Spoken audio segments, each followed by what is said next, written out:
Hello everyone, my name is Morten Nielsen. I am the CEO of the International Federation of Housing and Planning. It is a true pleasure for me to open today's webinar about affordable housing and the inclusive city. Some of you are watching here and following the webinar here from BlogsHub. Some of you are watching it from your own private screens at home. It may be that you are sitting in front of the screen alone, but you are not alone. In fact, we have more than 400 people signed up for this webinar following us live. It demonstrates clearly the relevance and the importance of today's topic, what we are talking about right here, right now, today.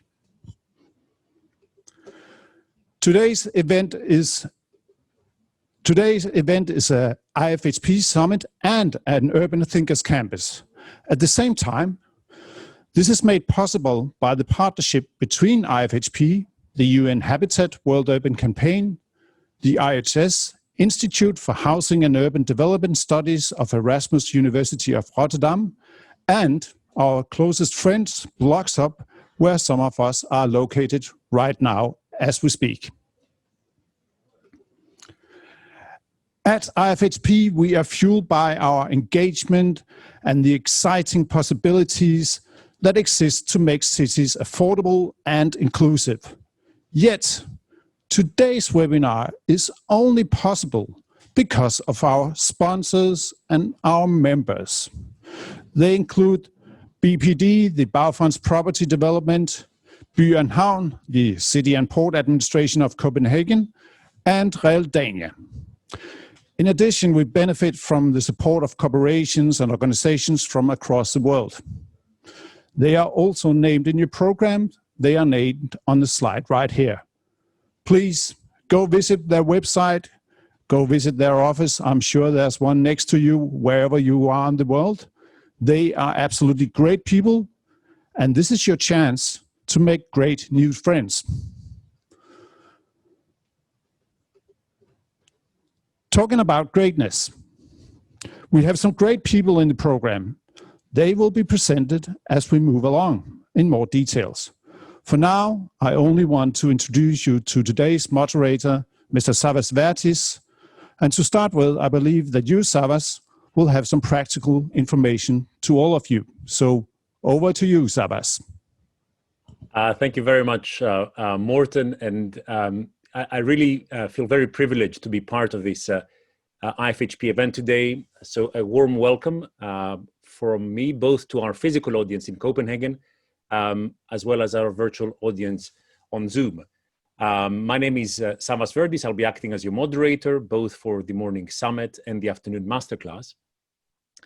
And it's actually my first week in my office. Hence, you don't see a very domestic Zoom background, which has been the norm. So it's my first week back at the LSE after 6 months in what is actually a very deserted university. So at least what I'm guaranteed today is a monopoly of the broadband capacity of the university. So hopefully nothing will go wrong there. So as you know, this event is taking place in the shadows of two of the most pressing issues that the world is facing right now. Of course, climate change, and of course, access to adequate and affordable housing. And now, of course, there is the third, COVID-19. But interestingly, I think what we've all seen during the pandemic is that what it's done is simply expose the existing cracks in our system, and specifically those around inequalities, who has actually been impacted the most. And I think this gives us even a further push or motivation to make our cities more resilient and more livable. So I think there's a kind of a lot to say today on this.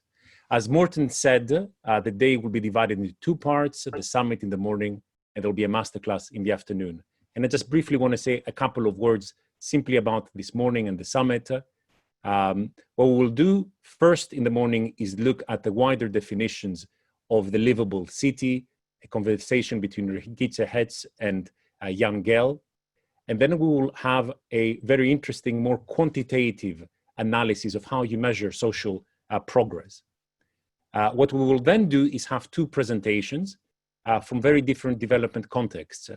Claudia Zioli, looking at housing in the current crisis from a developing country context, and then Kate Henderson, looking at a developed country context, specifically on the role of housing associations in the rebuilding of our society and economies today.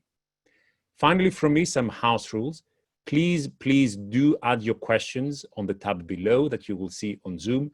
This will be monitored throughout the morning. And what we'll be doing is taking your questions and bundling them up back into the speakers. But before we embark, I'll pass the microphone or the virtual microphone back to Morten, who will introduce the next speaker.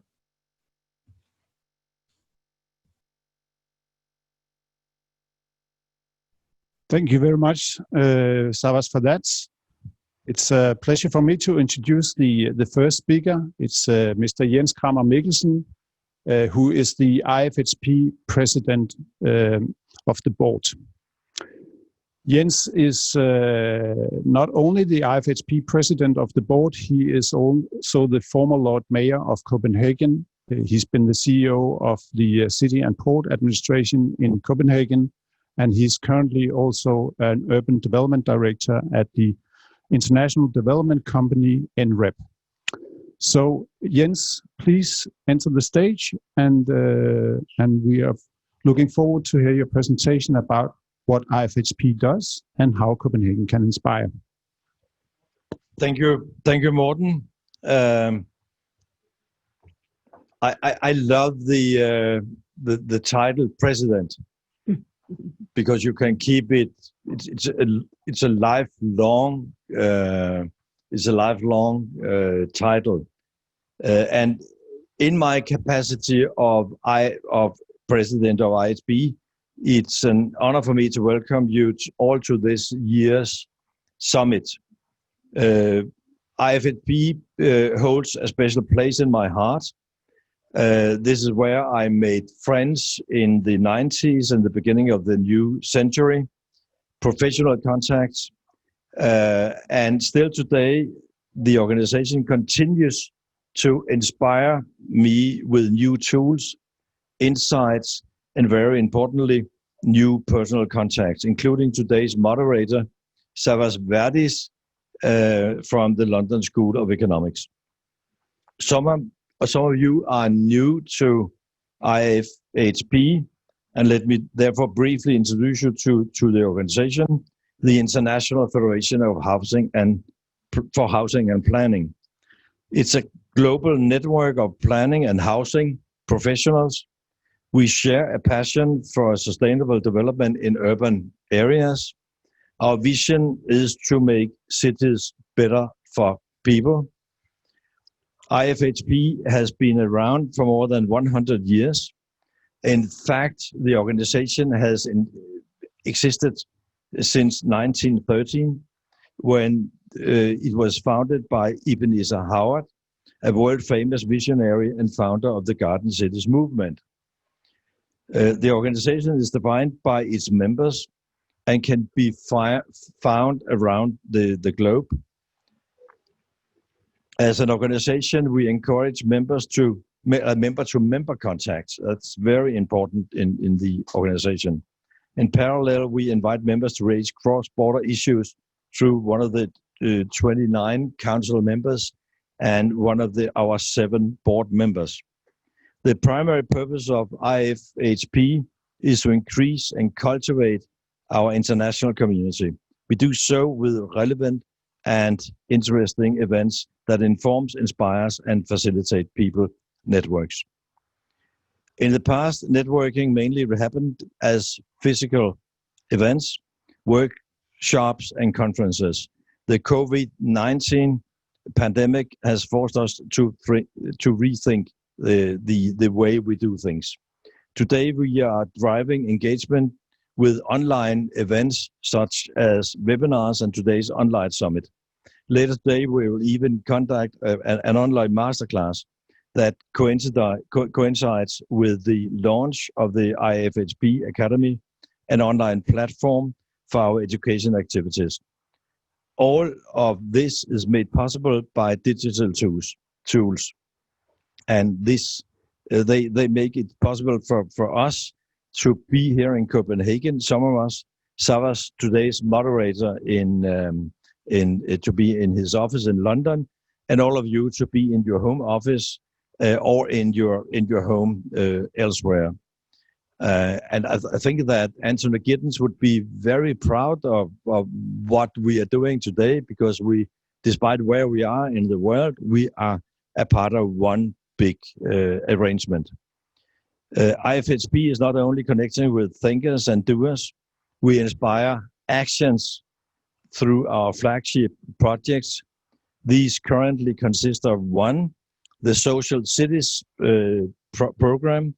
To drive this program, we are partnering with another global organization, the Social Progress Imperative, and two, the Affordable Housing for All program, and thirdly, the Circuit program. This is about the adaptation of the principles of the circular economy and urban development. This program involves 4 European cities and are supported by the EU Horizon 2020 scheme. Check out the website or contact the Secretariat if you are interested to learn more about these programs. Today's theme is affordable housing and the inclusive city.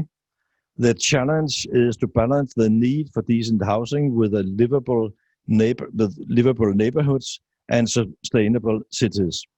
This topic is right at the heart of everyone working with housing and planning. And for me personally, it has been a guiding star of my professional life for decades. During my 16 years as Lord Mayor of Copenhagen, later as CEO of the Copenhagen City and Port Development Corporation, and even today when I am working as director of urban development in Nordic Real Estate Partners, NREP, it's also a leading star for me. And achieving affordable housing and the inclusive city, it's not easy. It's not easy in Europe. It's not easy worldwide. And as a leader, one is often faced with tough dilemmas. Urban leaders are obliged to create a city that is inclusive for all, irrespective of their age, job, health condition, family size, and other circumstances in life. Likewise, leaders must protect the environment and fight climate change. And all these leaders need to make sure that the sustainable development is supported by a healthy economy. In my own hometown here in Copenhagen, we have a strong history of solving these challenges in collaboration between different stakeholders, public organization, private enterprises, academia, housing organizations such as social housing organizations, and NGOs. We like to take a holistic and integrated approach to working with the challenges. This approach has helped Copenhagen improve dramatically in the past 30 years. I hope that the Copenhagen example can bring inspiration to other cities. Likewise, Copenhagen needs to find inspiration to solve its remaining challenges. In my view, IFHP is the ideal platform for cities and urbanists to share new and best practices. For this reason, my hope for the future is to see more engagement, discussion, and sharing on IFHP platforms, including the Academy that is been launched today. The overarching goals of our joint efforts, we here at IFHP look to UN Sustainable Development Goal number 11, make cities more inclusive, and you know the title, and the UN Habitat's new urban agenda. These are our most important references when it comes to sustainable cities and housing issues. IFHP is taking the road as an implementing implementation agent of these goals. Success requires leadership, wisdom, and courage, and thankfully all three are represented in the speaking panel today at today's summit. And with these few words, I would like to hand over to Savas Verdis. He will guide us safely through the rest of the program. Thank you very much, and once again, welcome to this summit in Copenhagen.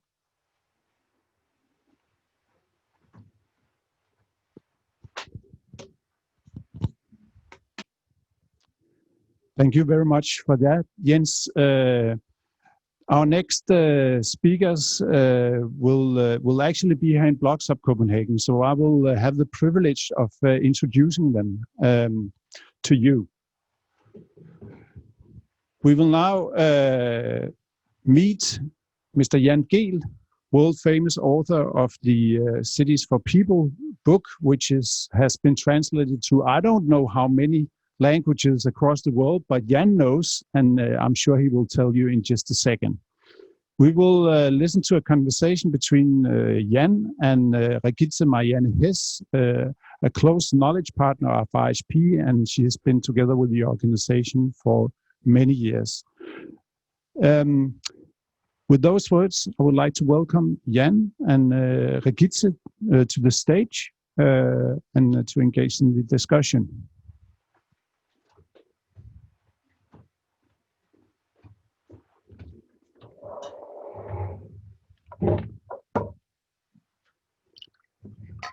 Thank you very much. It's a great pleasure to be here today. As you know, I am Regitze Hess, and I will keep my story short. A longstanding member of IFHP, and let's say an urbanista at heart.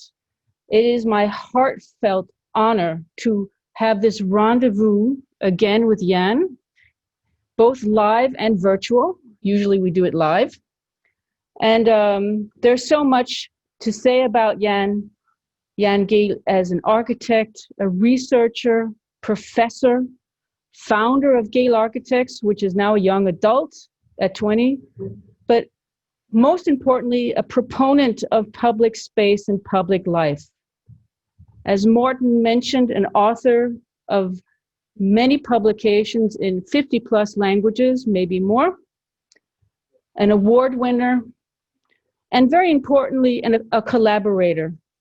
And Jan has long been a collaborator with IFHP. I have learned just now, my history with Jan goes back to, and IFHP goes back 15 years, but Jan has been collaborating with IFHP for almost 25 years, I just learned, and has now, at long last, officially become special advisor to IFHP. We are very thankful for that. But first and foremost, Jan, you are a valued friend, both for IFHP, but also for myself personally. And today we'd like to take a small conversation together on living in the city and city living, because this is essential and crucial to the inclusive city, which needs to be affordable if we're going to manage that. So today, Jan, I have a few questions for you. And to kick off, can you share with us some highlights on your journey from life between buildings to cities for people and more? Jan? Yes, I'll try. This year, I can celebrate my 60 years anniversary as an architect. I graduated in 1960, and 10 years later, actually 11 years later, in 1971, I was able finally to finish my PhD on life between buildings. And that's 50 years ago, that little book here. And to understand the situation and the background for studying life between buildings was the fact that in the 60s, we had a roaring modernism. The concrete blocks were being put up all over the world. And there was a belief that people could adapt to anything. It didn't matter what you do. And it was so important that you had running water and sewers and fresh air, ventilation in the buildings. So all the other things didn't matter. The modernists completely overlooked the social circumstances, neighborhoods, how people related to each other. This was done, and at the same time, we saw all the cars were moving into societies, and we saw all the single-family houses spreading like fungus in all directions, based on two glorious principles: well-functioning nuclear families and cheap gasoline. Both of these factors are now redundant, but we still do single-family housing. That was the background. It was, and the cities were overcrowded. The bicycles were being overrun by cars, and there were really a mess in the cities with a lot of unappetizing spaces. All the yards were full of storage of fuel, of coal, and of toilets and little workshops, and many unhealthy things were going on in the cities, and in the suburbs it was very much health in the physiological way. That was the background for me sitting down in the 60s, actually, at the School of Architecture in Copenhagen, to try to find out, did the modernists overlook something? And it was absolutely obvious that in the new areas there were no life, in the old areas there were almost too much life. And what was the reason why there was no life in the new area? And did life in an area mean something for your feeling of inclusion, for your well-being, for your lack of loneliness, and you being included in the society? And we found there was a lot of qualities related to the fact that people could meet in their area. And then we also found out that especially the modernistic thinking completely killed the life. There was, if you had a list of things you could do to make people not want to go out between the buildings, use the modernist list of things to do. That was the background for this, which was very much a yell, hey, the emperor has no clothes on. The social side of architecture and planning is really important for these things to work. And maybe I could take a little example. There was a conference in England, and Ken Walpole, a British architecture critic, he raised a funny object and say, hey, architects, I feel sorry for you, because all the time you focus on the form, and the form is easy to explain and easy to communicate in pictures, and you celebrate the form, but this is not architecture. This is sculpture. Architecture is a relationship between life and form.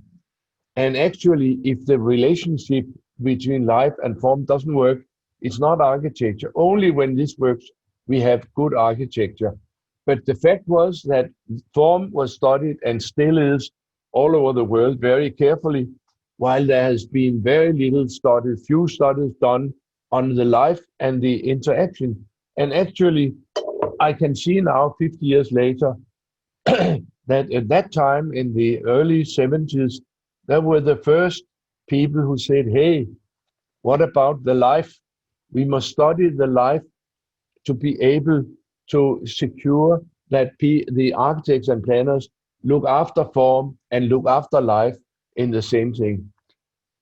So Jan, I'd like to interject, because now we're talking about the form and we have the lively water inside. But today we'd also like to focus on, or just get your thoughts on, how does the life in between impact the life within, and vice versa? What is the importance of securing the life in the public realm in relation to good life in where you live, the apartments within? I think it's an absolutely integrated quality that we even have, there are books about city without people. We have a children's book in Denmark about little boy waking up and there's no people in the city, and he gets more and more desperate, and then he wakes up and realizes he was dreaming and so happy to see the other people. There's no greater interest in our lives than other people. Mm. And we live now increasingly in some part of the world in smaller and smaller households. Yeah. In Copenhagen, in the apartments in Copenhagen and houses and the households, there's an average of one person in every other household. And we have now what we call the loneliness syndrome, that more and more people feel lonely. And we have many more elderly people. And we have a lot of groups who are increasingly interested in the society and other people. And we know that if you have a lively neighborhood and a lively city, that is a fantastic asset in your life. We know that if we can make a good square or a good street, then people would like much more to live near this. And we can see that from the prices of the buildings next to improvements in public space. Public space and public life is very important for quality of life, that you can look out of the window and you are not alone. And in your journey from life between buildings, which was your thesis, then you came to putting it into practice, cities for people, among other things. So can you elaborate a little on this? Yeah, I was for 40 years in School of Architecture as a researcher, and I steadily worked on this to find out more about life. And 40 years after this one, I wrote this one, and it's about precisely the same subject. And people ask me, what are the difference between these two books? And I could say, sir, 40 years are the difference. And in the difference, there's a lot of extra research. And now we started to have many examples of places and housing areas where these ideas of looking after the people as carefully as you look after the form has been practiced. And we have seen some very livable cities and livable neighborhoods appear. And this is now possible to refer to these places. And you asked before about the highlights, because after I did 40 years in School of Architecture, then I was thrown out because I was too old. But in the meantime, we have started our own company, Gale Architects, because so many mayors say, hey, you can criticize, but can't you come and tell us what we shall do? And then we started actually worldwide to go from one city to the other and tell them what to do. And I've seen, I worked there for 20 years or 16 years in Gale Architects. Then I was too old there too. And now I continue to work. But I've seen some fantastic turnarounds. I've seen turnarounds in Copenhagen, of course. I've seen turnaround in New York. The closing of Times Square was a great day in my life because we have been in the process of convincing the New Yorkers that that would work. And that was silly to use Times Square as a big traffic circus when there were so many people who wanted to visit that place. Sydney has been a great revelation. They've just taking the cars out of the center of the city. They're putting bicycle lanes in. They just introduced a light rail going up right in the middle of the city. But maybe the most interesting project I was involved with has been in Moscow. I started in 2012 with a team from Gale Architects, and we have never seen a place which was so overrun by cars, where so much lenience have been shown to the cars. They were all over the place. They were driving all over. They were parking all over. There were no parking rules. They were parking in the parks, on the sidewalks, on the monuments, on the stairs. Wherever you could squeeze in a car, there was a car. And where was the people? They had gone home long ago because there was no room for them, and they wouldn't accept this situation. We were entrusted to make a plan to reconquer Moscow for the people. And they, in just 6-7 years, there has been made fantastic progress. At that time in 2012, I didn't realize the master plan, but when there was European soccer world championship in soccer in Moscow in 2018, I suddenly realized, of course, we had to do it to clean up Moscow before all the guests arrived. It was done, but to me, it was fantastic to see that transformation. That is one of the things I'm happy about. And New York, of course, Sydney, Melbourne, Copenhagen especially. So that's very nice to see that this idea of looking after people in architecture and planning, in housing and site planning, in city planning, in district planning and regional planning is now generally accepted as a thing which is natural, which must be done because we have an enormous influence on the quality and how people, the conditions for living is. There's an old quote from Churchill, which is not correctly translated. He said something else, but we will say, first you form the cities, but then the cities form you. You form the neighborhoods, and the neighborhoods form you. You form the individual buildings, and they form you. The physical form has an enormous influence. If you live in a far spread out suburb, and if you live in a well-integrated neighborhood in the older city, you'll find that you drive much more out there, that you walk less, that you maybe have the sitting syndrome is much prevalent in the suburbs, that you don't move enough. So the way you move around, your mobility and the people you know, they are very different if you live here or on the 16th floor or in the ground floor in the row house area. Fantastic difference. So let me interject again, because you've mentioned some cities that have come to be known as fabulous.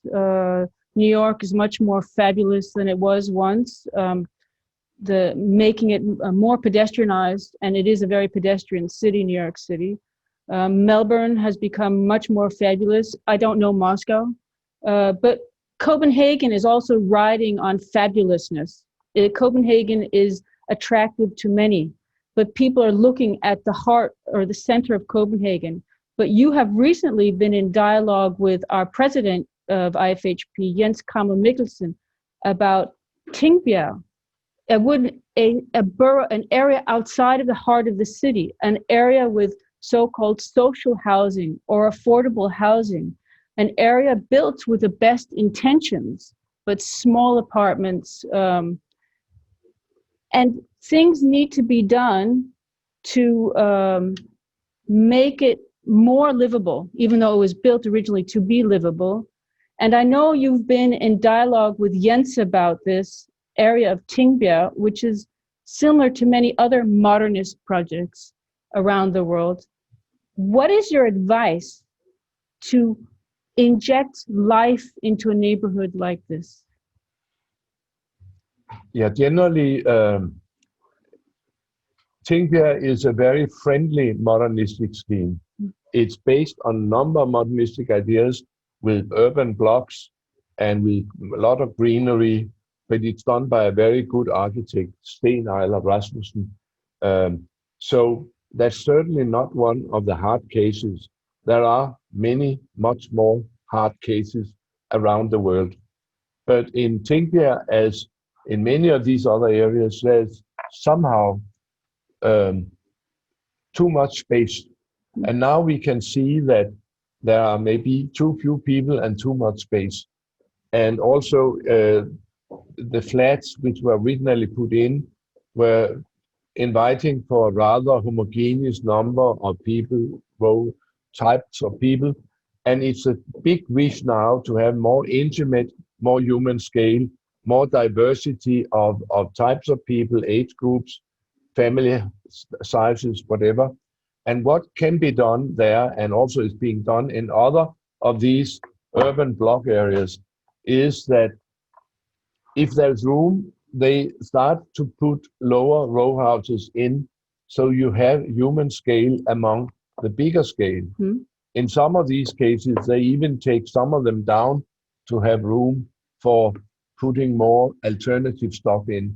But the idea is to have more diversity, to have diverse groups of people living there, which we know now is very important for a number of urban or living qualities. That's what they are doing.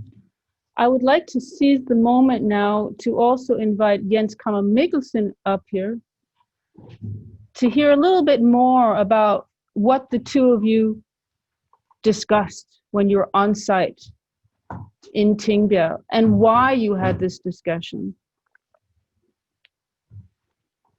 We have this discussion. We have this discussion because Jan Gehl is Jan Gehl and is a very experienced architect. He's very experienced in urban development all around the world, not only in Denmark, but all around Europe and all around the world. And I saw some of the results of Jan's inspiration to the city of Moscow half a year ago. Jan is not the designer of the new Moscow, but he inspires the city council and the developers of Moscow as well as in other cities. We're talking about Tingbjerg, which is this developed. It's a welfare system area developed after the World War II. It was a social democratic welfare ideal society, and it's a very popular area to live in. And in fact, Jan was your teacher. Your teacher was in fact the chief architect, Sten Eiler Rasmussen, of the project. He told us about the project in a lecture, and we were sitting with tears streaming down our eyes because there were so many nice ideas. Then we were put into a bus and bussed out to see them building it. And I can tell you, but don't share it. Went out there whether all these tears were needed. but it's very good. A few weeks ago, Jan had still tears in his eyes when we walked around Tingbjerg and saw the buildings. And in fact, there's not. If you ask me, Regitze, what is the model? What are we doing in Copenhagen with these areas? There's not just one model. I think it's a way of working with them. It's different in Amsterdam, in Holland. It's different in American cities. It's different in British cities, and so we have to find there's a toolbox, a variety of tools that we have to use. And I agree with Jan that Tingbjerg is still a fantastic area with social problems, and we have to do with them. It's not only architecture, it's not only social problem, it's not only family structures, it's also a question of unemployment, it's a question of ethnicity, and so you have to, in that specific area, to deal with different tools. And I think that's what inspired me with your work, is that it's not just a question of bricks and architecture. You have a broader approach to development of cities. So we were discussing it, and we are working in Tingbjerg with higher density than it was planned in the late 80s until the beginning of the 70s. And so I think this will be 2.0 of Tingbjerg. We are creating a new fantastic area there, as we could do many other places in Europe, many other places around the world. This idea of intensifying the density is of course very logical, because we have seen that the household size generally has been going down, and in many existing areas there are now living just half as many people as when it was built. And to make this work, you have to put in more people to have the social fabric working, and that's exactly what is being done in Tingbjerg and many other places where many places we have the problem of too much space and too few people. I completely agree that's a challenge, but there's not just one model to do it. You have to collaborate between different sectors, social housing companies, municipalities, governmental rules, the private sector, the investors. So, and it's different from each neighborhood to the other. As you can see, it's fantastic for IFHP to have Jan Gehl as a special advisor connected to the organization. A very, very experienced man. Well, as I love to say, cities for people, take people for cities. That is what the two of you exemplify. And this is a fantastic thing to have you together on this day today and going forward. And I would like now to take the opportunity to open the floor for questions and or the virtual world. We have Savas at our moderator for the whole day, who's also fielding the chat box.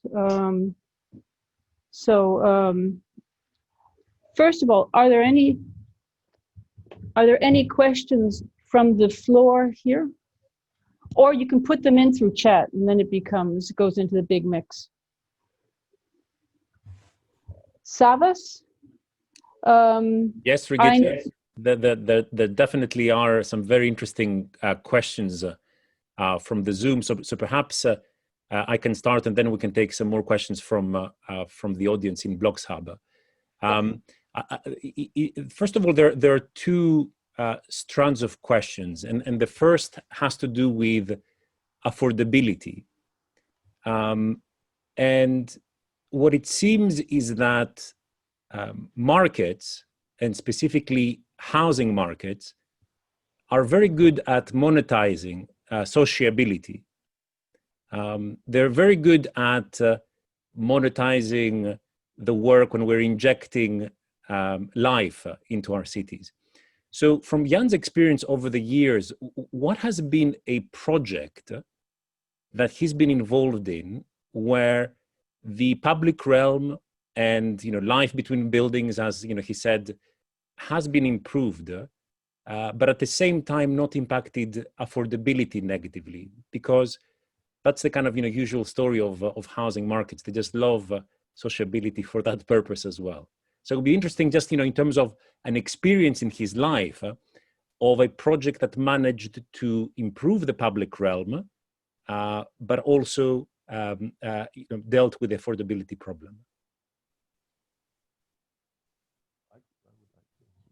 Jan would like to answer as well. In the market economy, we can see this constant pattern that whenever an area is being improved, when the square is improved or the whole system of bicycle lanes and green courtyards, whatever, all this is being improved, it becomes much more attractive to live there, then the prices go up in the market economy. And the nicer it becomes, the more the prices go up and the more we have a problem. Many times they come to the architects and planners and say, you must build in such a way that the prices doesn't go up. But we are not able to do that. I think that certainly it is a political problem to ensure affordability. There has been made, sometimes for joke, I say, if you don't want gentrification and higher prices, don't make things nice. Make them bad and the rich will go away and you can have low prices. But that's not an answer. We have to make things as good as possible for the life of the people from all stages, all levels of society. And then we must force the politicians to organize housing market in such a way that affordable housing is secured. I know that some cities can do it. I know it's a problem in Copenhagen, and maybe Jens could tell some about it, because in Copenhagen they were forced to sell a big stock of municipal housing, so that your ability to regulate the price was gone in that circumstance. That was a problem in Copenhagen in the middle of the 90s, but the possibility today is that the city council can demand that up till 25% of in a housing area, new buildings, new apartments will consist of 25% social housing. And I think that's the way. The average of social housing in Copenhagen is between 20 and 25%. And that's also the ambition to have 20-25% social housing in the new development areas. And also to collaborate from the municipality side with the private developers that are aware of the affordability issue. And I think more or less the situation in Copenhagen with investments from pension funds and other developers is that they know that they have to provide affordable housing, because otherwise people will leave the city. So what we are doing in Tingbjerg, as Jan just mentioned, in the Nordic Real Estate Partners, where I'm currently the director of urban development, is that we sell the first row houses, the first apartments below market price, in order to give a possibility for the current tenants of the social housing companies, instead of leaving the area, that they can stay in the area. Many of them want to own their own apartment, own their own row house, and we give them the possibility. But that depends of, I think, of the collaboration in Copenhagen, for instance, between the social housing companies and the municipality and private investors that have of course, a commercial, but also a social responsibility. And especially investors that have a long-term perspective instead of having a quick fix perspective of their investments. So we are not living in North Korea. We are living in a market society, and in Denmark, I could say with my background in a social democratic market economy system.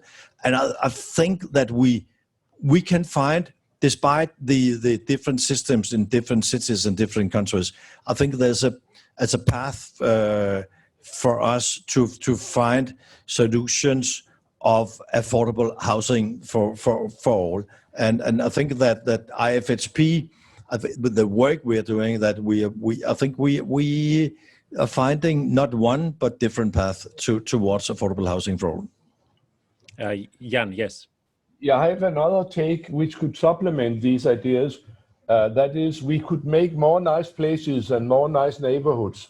And so far, there's been a decided tendency that the inner cities in a number of places have become very unaffordable and very nice, actually livable, we call it in some cases. And I think that it's appalling that so many inner suburbs and outer suburbs, they have nothing to offer. They have very little quality for people. And we could certainly raise the quality in a number of these areas so that everybody doesn't have to go to the center city to find a place which they would like to live. We could do much more in all the modernistic stuff which are surrounding our areas. Thank you, Jan, and I think it's very clear, and also puts a lot of the emphasis on who the client is, and what models of clients, whether it's housing associations, whether it's the municipalities, whether it's private developers, or combinations of both, that are, in one sense, guiding both elements of affordability, also the quality of the built environment. A second strand of questions, of course. Sorry, Jens, did you want to come to that? Back? Yeah, I think that one of the things we have to do is to use the best architects in these areas. Not just building what other build. We use the best architects. We're trying to do that in Copenhagen, as well as finding the best teachers to the schools in these deprived areas, these challenged 100%, areas. 100%. But I think there's a bigger challenge in one sense of pushing the money where money doesn't usually go, and I think this is a kind of the big challenge here. And some of the questions also say that it's interesting, some of the case studies, whether it's New York, Copenhagen, Sydney, but how can we push money both to neighborhoods that are more deprived, but also to towns and cities that are more deprived? So I think 100%, and it's definitely a challenge. Can I just move on to a next set of questions? And of course, unsurprisingly, it has to do with COVID-19 and our renewed use of public space. And I think within your office, Jan, you may have also conducted some early surveys or research about how we've come to relearn or reuse our cities.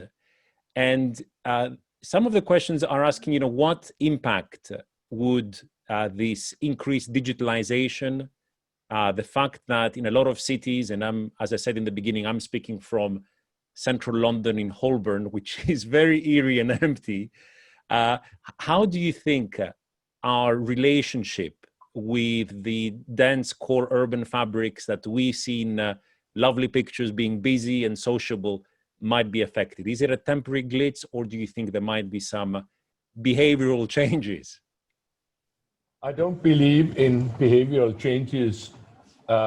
If we look at the history of mankind, our cities have been hit time and time again with earthquakes, with inundations, with city fires, with war, with epidemics and plague and Spanish disease and whatever.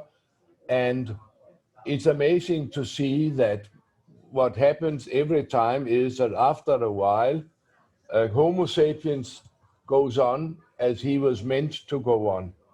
I don't think that this very local, I would not say locally, it's global, but it's in time, very limited challenge will have rather much effect in the long run. I think that 5 years from now, we'll all laugh and say how panicking we were.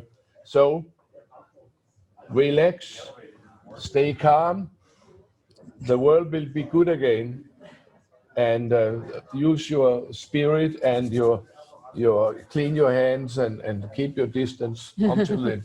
Savas, we have one question from the physical audience here, so we just need to use the microphone.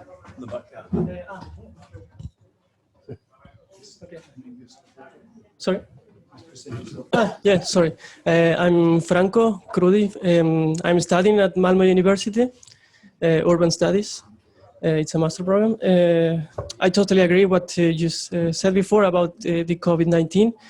I think that we as humans, we need to be closer. And actually I'm here because I'm starting to hate the online classes and everything, because we need the contact to interact. And it's something that you can see in everyone that they want to have that again. So I think that it's a short time in our whole evolution. And I think that it's going to pass, and then we are going to back again to find again like those interactions. And about my, I don't know if it is questions or comments, I can see two things. Like, first of all, what you said before about like how to make housing buildings or how to make new neighborhoods attractive and good as we can, and at the same time affordable, and also to try to push away like these driving forces of the market to make really like the people to access to those houses. I think that one way is talking with the stakeholders, like to the inhabitants that will live there. So then we can know which are their needs. So then we are not building for a user that we don't know who is it. So if we know exactly who will be that user, we are sure that those houses will be inhabited, they will be like used, and then we will have people in those neighborhoods. And the other thing is that I have been through this kind of theory or thought that I think that I cannot see so much differences between the new neighborhoods or the new buildings that we are doing now compared to the buildings of the modernism. I think that we are making the same mistake as before, in the sense that, for example, we think that, or we see Copenhagen as a really good example, and the old historic centers in many European cities. And I think that one of the key things why we think that they are working is because they weren't planned in one moment. So people build those neighborhoods in an organic way with years of experience or generations that were changing according to their needs or according to what they needed in that moment. So right now we are building like everything at the same moment, and there is no need to, like, there is no user or there is no inhabitants that are have the will to build that. So it's like, I don't know, I think that even if we try to put the best architects or the best urban planners or all the join together developers, governments and planners, it's like we are lacking the will of all the people that is building cities. So that was a very extensive comment.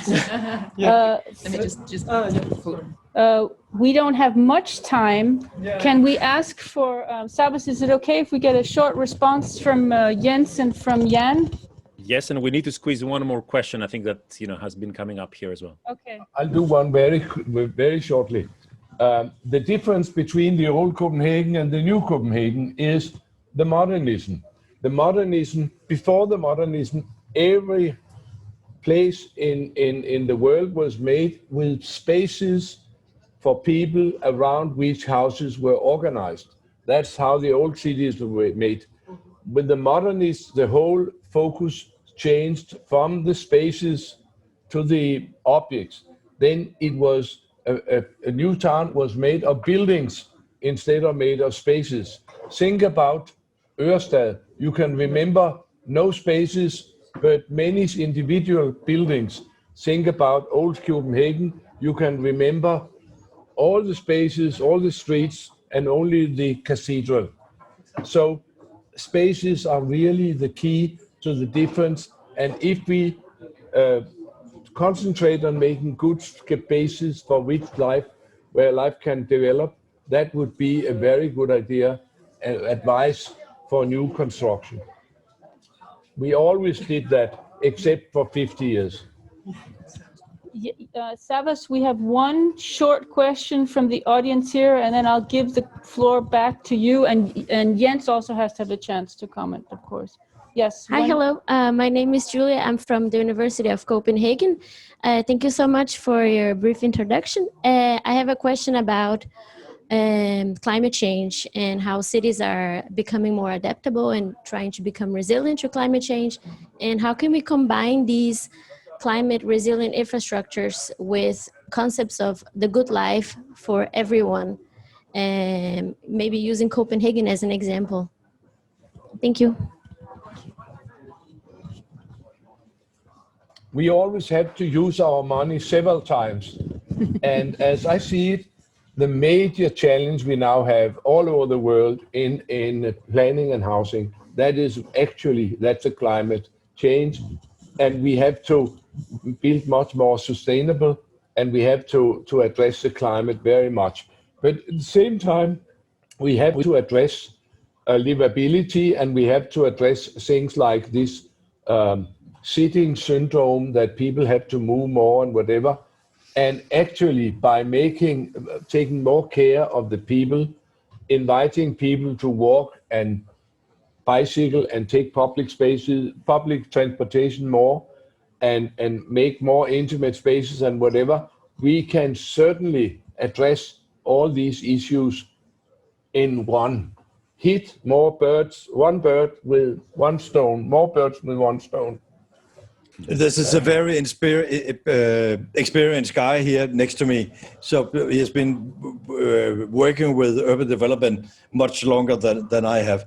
But I think we have to realize, both question one and the second question, that we haven't yet reached and never will, the highest level of how to create the ideal city. What I meant 10 years ago is different from what I mean today, and different from what I will think of the best city 10 years from now. So we haven't found the ideal way to do it. And those guys who created the cities of the 50s and the 60s were not bad people. Not at all. They tried to solve the problems of the inner cities with bad housing conditions, no toilets, no bathrooms, and they tried to solve these problems, and they solved the problems, and then they not created, but there was yeah, they realized there were other problems, and today Jan and I are much agree of how to find the new solutions of these areas. But neither Jan or I have found the right way to develop cities. And we cannot just listen to the current tenants of an area and say we have to fulfill their dreams. So we also have a responsibility of creating cities that are good cities and what we think are good cities 10, 50, 30, 40 years from now. And I think that's the challenge, the big challenge. Yeah, however, I think that there are some constant qualities which we have seen now for 100 years. We have in Copenhagen areas which are 100 years old, which are extremely popular. And you can tell by the fact that in one of these areas, we have the highest concentration of architect families in Denmark. That's right. These people can't do wrong, and these 100 years old, there are some basic principles, and that comes from the body and the creature which we are, and we are on rather safe ground if we take departure here. And if I have to say that many architects, for instance, in Denmark, they don't live in houses they created or designed themselves. No. They work in houses built for industrial purposes 150 years ago, and they live in houses designed by architects 100 years ago. Yes. So that's the challenge, to have architects live in buildings they designed themselves today. And to, I'm going to give the floor back to Savas, but to contextualize, Jan and Jens are referring to row houses that are very much based on the row houses that were built in the UK, not the terraces, but the small working class row houses. And this is where the architects love to live. But Savas, I think you should have the last word. I don't know if you can squeeze in more. Yeah, well, I just want to squeeze one last question. It could be, you know, a short intervention from our speakers. And some members of our virtual audience, I think are rightly saying that modernism, as we know, is still very much alive. And specifically, if you travel in rapidly urbanizing, developing country contexts, where you have very prolific and adventurous national housing departments or ministries that love building these high towers, unfortunately sometimes in the periphery of their cities, spaced out between one another with road, if they're lucky, connections. So if a client would approach your office, for example, Jan, in the context of one of these rapidly urbanizing cities where at the moment what they're seeing is a lot of this modernist typology still being built. How would you vie them more to your more livable model of public realm and public spaces? I'll give them this one and ask them to read it, and then we can talk about it. Because we need a Zoom. many things we have learned much in these 50 years of research, and we can do for the same money many times much better projects than these developers suggest. So that will be start of a dialogue about showing how the same number of density, same number of people, the same amount of money can be used much more towards a livable environment. I will normally many times say that the lazy architect's answer to density is the tower. If you can get the same density if you put it down, but you have to work much harder. And if you talk about density, I would like to hear what's wrong about Paris. They have a terrific density. They have 6-7-story high buildings. They have boulevards and squares and parks. What was the problem with density? We will actually come to some of these questions on density in the afternoon in the masterclass with an intervention by Mari Vatovara. Shall we, I think, close it here just in terms of time? This has been a very interesting conversation, and I would personally like to thank all of our three panelists in Vlogs Hub in Copenhagen. It's been a fascinating discussion, and the chat that I see, I'm not sure if you see it, has over 30 questions. I didn't manage to put all of them, but I'd just very much like to thank you all very much for your interventions, and of course relieve you from your podium duties, because now we're going to go into a phase of the summit which will be purely virtual. So it will be conducted on Zoom, and the remainder of our three speakers are literally located across the world. Now, let me now introduce our next speaker, and if my screen sharing works, so that you see also a very nice photograph of our next speaker, Michael Green. I think what is important, and to continue on from the conversation that we were having, is wearing slightly a more quantitative hat and thinking about how do we measure some of the aspects of sociability and livability that we discussed in the previous session. And I think what is important in our conversation is that for many years we've been very good at mismeasuring quality, or we've been very good at using the wrong proxies for what is good development.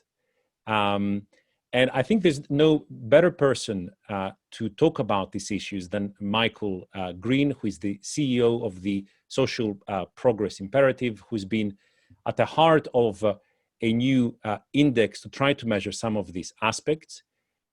If you're like me, you probably know Michael as a celebrity on TED Talks. His TED Talks have been viewed, I'm not sure how many millions of times. And Michael, I'll pass the virtual mic over to you and the sharing rights for a 15-minute presentation, and then we'll again take some Q&A. Thank you so much. Savas, thank you so much. It's great to be with you all. Good morning, afternoon, evening, everyone. I can see from the chat how people are scattered all over the world, which is fantastic. Please excuse if you hear some background noise. I have a helicopter over my house. Not for me. I think it's the police monitoring some climate change protesters here in London. I mean, as Savas said, I think my organization, Social Progress Imperative, is trying to take this idea that you manage what you measure.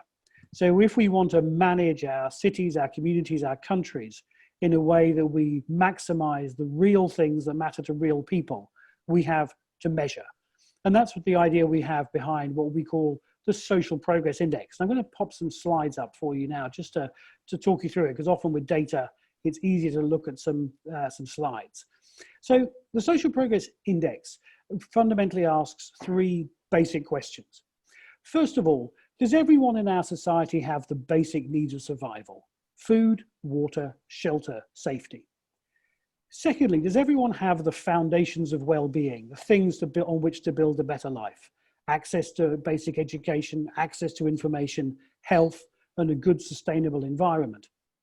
And thirdly, does everyone have the opportunity to pursue their hopes and dreams with rights, freedom, inclusiveness, and access to advanced knowledge? So this is what we call the Social Progress Index framework, the basic piece of DNA of the Social Progress Index. And you've probably noticed already that one of the big things we've done with the Social Progress Index is build it entirely on social and environmental outcome indicators. So other measures like Human Development Index, OECD Better Life Index, mix up the economic and the social. What we've done is said, let's not create a replacement for GDP and economic measurement. Let's create a complement. Let's measure social progress directly. Let's measure the outcomes, not the inputs, not how much we spend, but what we actually achieve. And then let's make it relevant to all countries. And critically, last of all, make it actionable. We're an NGO. We're not interested in academic research for the sake of academic research. What we want to do is to create something useful to drive action, which is why it's great to be with a great team of practitioners here today. So those are the design principles. What we then have to do is go out and find indicators to measure this. So what we do is we use secondary data, taking existing data to measure these concepts. And here you'll see on this slide the indicators for the Global Social Progress Index, released today, 50 indicators measuring social progress for 163 countries around the world. There's no chance to talk through or read all these indicators, but I should say all the data, the full methodology is available on our website, socialprogress.org, and we love feedback. We've been doing this for 8 years, and feedback from experts, people at the sharp end, really, really helps us make this stronger. I will add one comment on this in terms of indicators, is that where we really, really struggle is finding indicators for shelter. I think because housing and shelter got left out of the MDGs, it's become a bit of an orphan issue in the global context, and data on shelter is a big, big problem. Ideas, solutions, campaigning, we'd be happy to talk. So that's the index, the global index. And I just want to show you that although the Social Progress Index doesn't look like the SDGs, it's very much measuring the same concepts. And because it's a composite index built to be added up together, we can therefore use Social Progress Index as a way of tracking progress against the SDGs. And the headline finding from our global index this year, I'm afraid to say, is that we're a long way off track. The world is seeing some improvement since 2015 to 2020. We may see some progress to 2030 on current trends, but on current trends, we're not going to hit the SDGs until 2082. And we think there's a big risk that COVID, its direct and indirect effects, could actually delay that by another decade, 2092. So the SDG project is way off track, and we've got to get it back on track by refocusing on those real things that matter to real people. So that's the global story. We've also broken it down by country. I can't go into this in detail. I should say congratulations to Denmark, our friends in person in Denmark. Denmark is second in the world, just behind Norway on social progress. Very, very high, very, very tight. All the data on our website, you can see all the rankings there to find out how your country is doing. I say we've got well over 95% of the world's population ranked. Where I do want to show you the results is just with this chart. Well, what we've done is simply put social progress on the vertical axis and GDP per capita for illustration on the horizontal axis.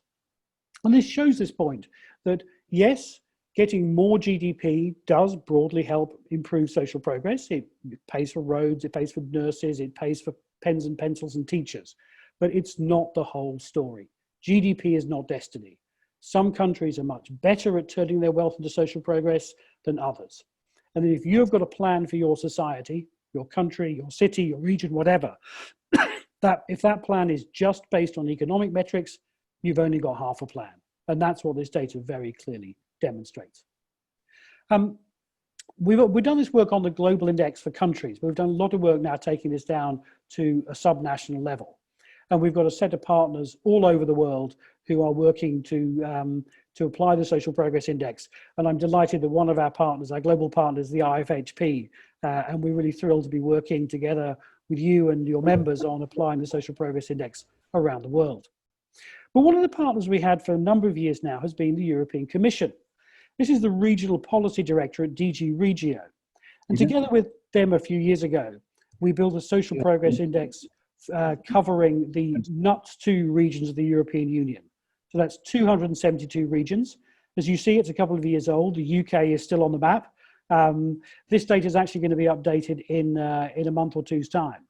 And this really is being a tool, used as a tool by the European Commission to get beyond measuring the progress of regions in simply narrow economic terms, but looking at this richer set of quality of life issues. And if we look at this group of countries, yet again, we see that GDP is not destiny. There's large variation around the trend line. And I want to just pick out a couple of examples of regions here. So we see that this region of southeastern Bulgaria, Yugo-Istochan, has the lowest social progress in the whole of the EU. But Podlaskia in Poland is no richer, but it has a much higher level of social progress. And Podlaskia's level of social progress is significantly higher than Bucharest's, which is much, much richer. And this is something we did find a lot in the data, is that actually you could have cities that seem to be performing very, very well on GDP measures, actually could be lagging quite significantly on social progress. And indeed, one of the cities that was very high on GDP, but underperforming significantly relative to its GDP, was where I live in London. So I wanted to share you a couple of case studies of how we've then used the Social Progress Index in context. Before I do this, one thing I want to show from this EU data that is quite interesting and important is that we looked at social progress scores against various social indicators, and one here is the unemployment rate. And we were very struck that across the EU, there was no relationship between the unemployment rate and social progress. So often the definition of inclusive growth has been economic growth with low unemployment. And what this is showing is if we're thinking about driving quality of life, just getting unemployment low is an unreliable tool.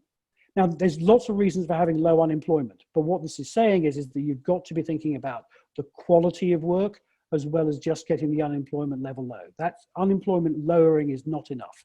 You've got to have a broader perspective. Now, just looking at a couple of case studies here. One we have is actually in London, where we partnered with the London Borough of Barking and Dagenham. Barking and Dagenham is 32 out of 32 on a whole host of social indicators in London, and it faces a whole set of specific challenges.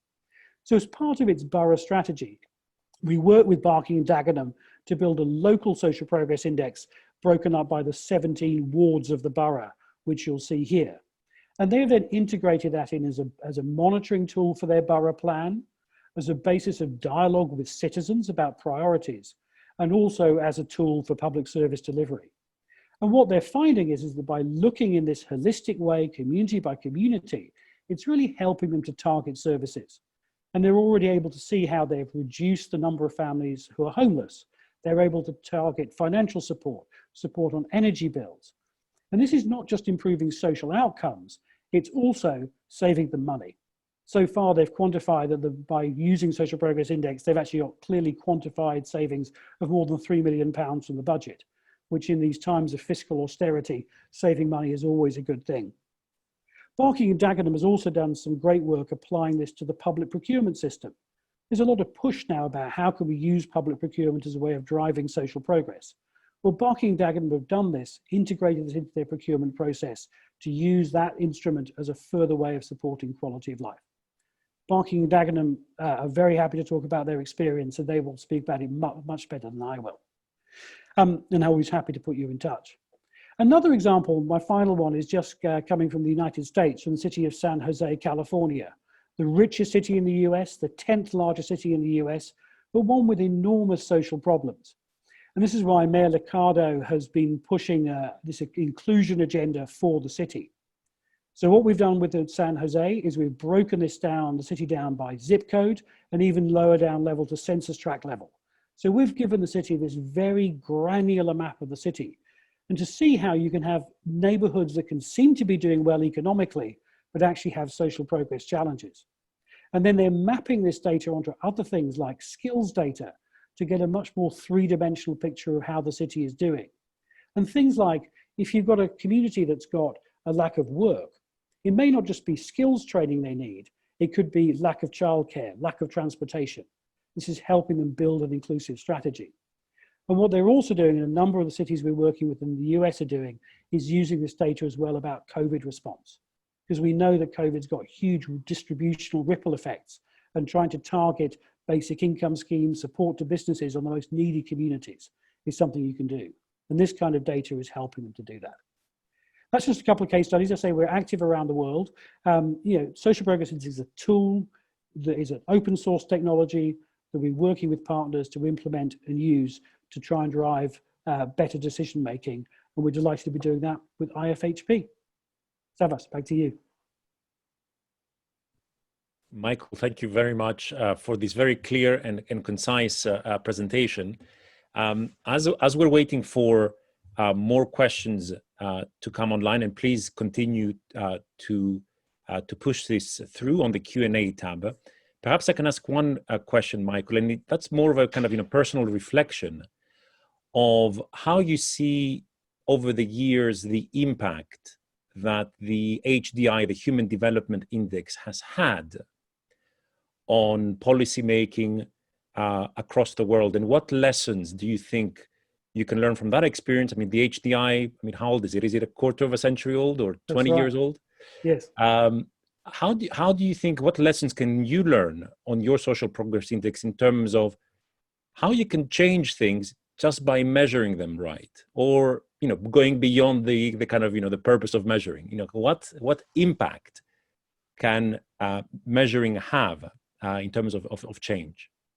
It's a great question. I mean, we're very conscious that we are, first of all, standing on the shoulders of giants. That people like Amartya Sen, the great Indian economist, have done the foundational work in this space. And then there was the Stiglitz-Sen FITUSI report of 2009 documented this.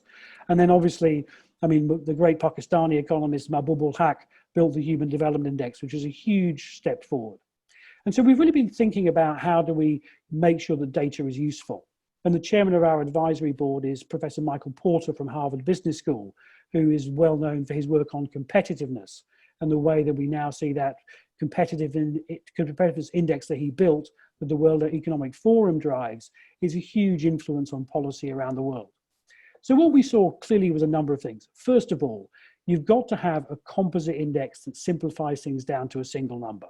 That's what's required to catch policy attention. You watch the news, it's the growth rate, the unemployment rate, the stock exchange. You've got to have that level of simplicity to drive it down to that. But what you've also got to have is the ability to break it down and turn it actionable. And have a very clear sense of what its conceptual purpose is. I actually believe that there's, I read an article saying that when Mahbub ul Haq built the Human Development Index, he actually said we shouldn't have GDP in the model. But he felt he couldn't get it through politically if they kept GDP in. So I think we've been able to do what he wanted to do. And what that means is that we've got a very clear use of social progress index. And I think one of the problems for HDI is, say it's been positioned to try and replace GDP. I don't think GDP is going to get replaced. It is useful. It tells us something. It's just been abused. So if we can put GDP back in its box, what it's supposed to be doing, and create a complement as well. So that was a key part of our strategy.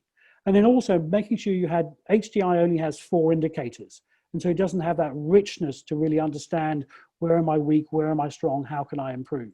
And that was the other part of it. And then finally, I just want to say, if a city or a community wants to build its own well-being index that's customized to that city's interests, it's going to fit better than Social Progress Index. What we can offer with a comparable tool is benchmarking and that chance to compare and see. And that is so powerful to see not just who's doing badly, but who's doing well, who can I learn from? And that's part of a benchmarking tool that I think can be part of how you drive action and impact and change. Thank you, Michael. And perhaps I'll ask a second question, and a slightly naughty one, if I may, compare your index with another, not necessarily an index, but the work of Kate Rayworth that you know very well, and the donut. Mm-hmm. And the extent to which, and I'm fully aware, and I saw in your slide that there is the kind of, the environmental footprint component.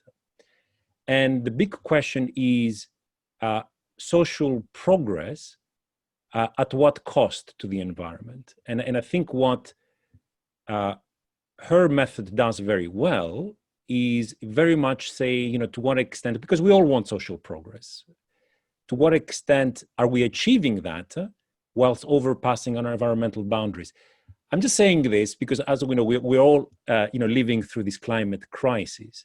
To what extent, should you be pushing that parameter into greater visibility? No, it's a great question. And one of the sort of dilemmas we have in a simpler world, I think I would say we would see social progress index as being independent from sustainability, and therefore, you need a sustainability tool alongside. So in some senses, social progress index functions as the inner circle of Kate's donut. It provides that holistic social measure. I think we feel that we have included some environmental indicators as well, partly because that's about direct quality of life, but also because we can't not say something about climate change. And in particular, what we've done this year, we've actually introduced a hard greenhouse gas emissions indicator where we just score countries on the basis of how much greenhouse gas they emit, because we've got to get to zero. So we try and incorporate it, but I think we would say you've got to use social progress index alongside other sustainability tools, because the two must go together. We have some reference in there, but you need other tools as well to fully think through the sustainability issue. I think our last question inspired someone else to be competitive, and they've put forward UN Habitat City Prosperity Index. And to what extent do you think the social progress index differs from that? You have to say, you beat me there. I look at a lot of indices. That one is not at the top of my mind. Same here. So we need to look at UN Habitat's City Prosperity Index in greater detail. I think what we see is, in terms of other indices out there, what a lot of them do is it's mixing up the economic and the social. And I think we have found that if you mix up the economic and the social, the economic dominates and the social gets excluded. We see that with HDI, we see that with OECD Better Life Index. So my guess is probably there are some economic indicators in there. And also social progress is distinct from happiness. Measuring happiness is a good idea, but it's possible to live in a happy but bad society. So we measure those together. But what we do see is that actually in our data is that happy societies tend to be ones that are stronger in this area of the third dimension around rights and freedoms, etc. And we mustn't forget that. And perhaps we can squeeze in one final question, Michael, and I think we're doing very well on time. And perhaps get more into the nitty-gritty or the problems of having a composite index, one that kind of, squeezes everything together to give you this very attractive score that, as you said, wakes politicians up. But to what extent do you think that then hiding some of the individual components of the index that might be of higher stress might be hiding certain areas that the composite score might not give? I think one of the challenges is the world has too many indices and too many of them are bad. And there actually is a lot of skill required to build a proper composite index. And that's actually one of our key things. It took us about 3 or 4 years to develop the index because you knew you've got to have the right statistical techniques to do so. And also, Social Progress Index has been audited by the Joint Research Centre of the European Community, who are the world's leading expert on composite indices. So one is you've got to build it properly, and you've got to have that statistical rigor to make sure you're selecting the right data and combining it in the right way. But to the specific question, I think there is this key point, which is that you've got to have the transparency about what's underneath the numbers. And that's why we publish all the data, all the methodology, so you actually can look under the hood, both for transparency, but also for actionability. Because if you know that my score is this, but I'm weak in this component, and it's these indicators that are driving it, that's what gives you the tools to then identify what are the interventions. Michael, thank you very much. And for the audience on this webinar, they can access this Social Progress Index online, as you said, on your website. It'll be great if you put it on the chat so that everyone is pointing in the right direction. Thank you so much, Michael, once again for your contributions and for joining us in the IFHP Summit. Thank you so much. Thank you so much. Cheerio. Good, everyone. So I do hope that you found this first part of the summit meaningful and impactful in terms of thinking about livability in our cities, and also wearing our quant hats to try to think how we might measure this and impact policy making through these important scores. And now we're going to go into the second part of the summit, which will be two Zoom in sessions in one sense. I'm sorry for the pun, Zoom in and Zoom, where we'll be looking at housing delivery, and specifically adequate and affordable housing delivery in two different economic development contexts, beginning with the work of Claudio Azzioli, who you all be very familiar with. He actually needs no introduction in terms of IFHP members, because he has spoken here a number of times, but he is an architect, an urban planner.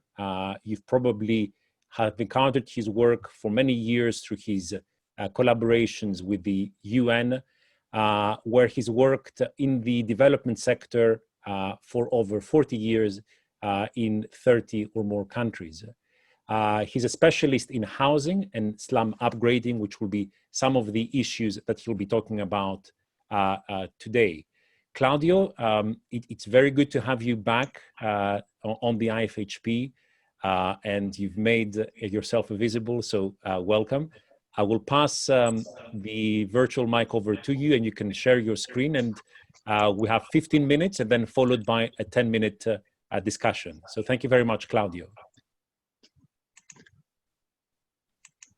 Thank you very much, because it's a pleasure to be here again and having this conversation about a theme that lies very deep in my heart and my professional life.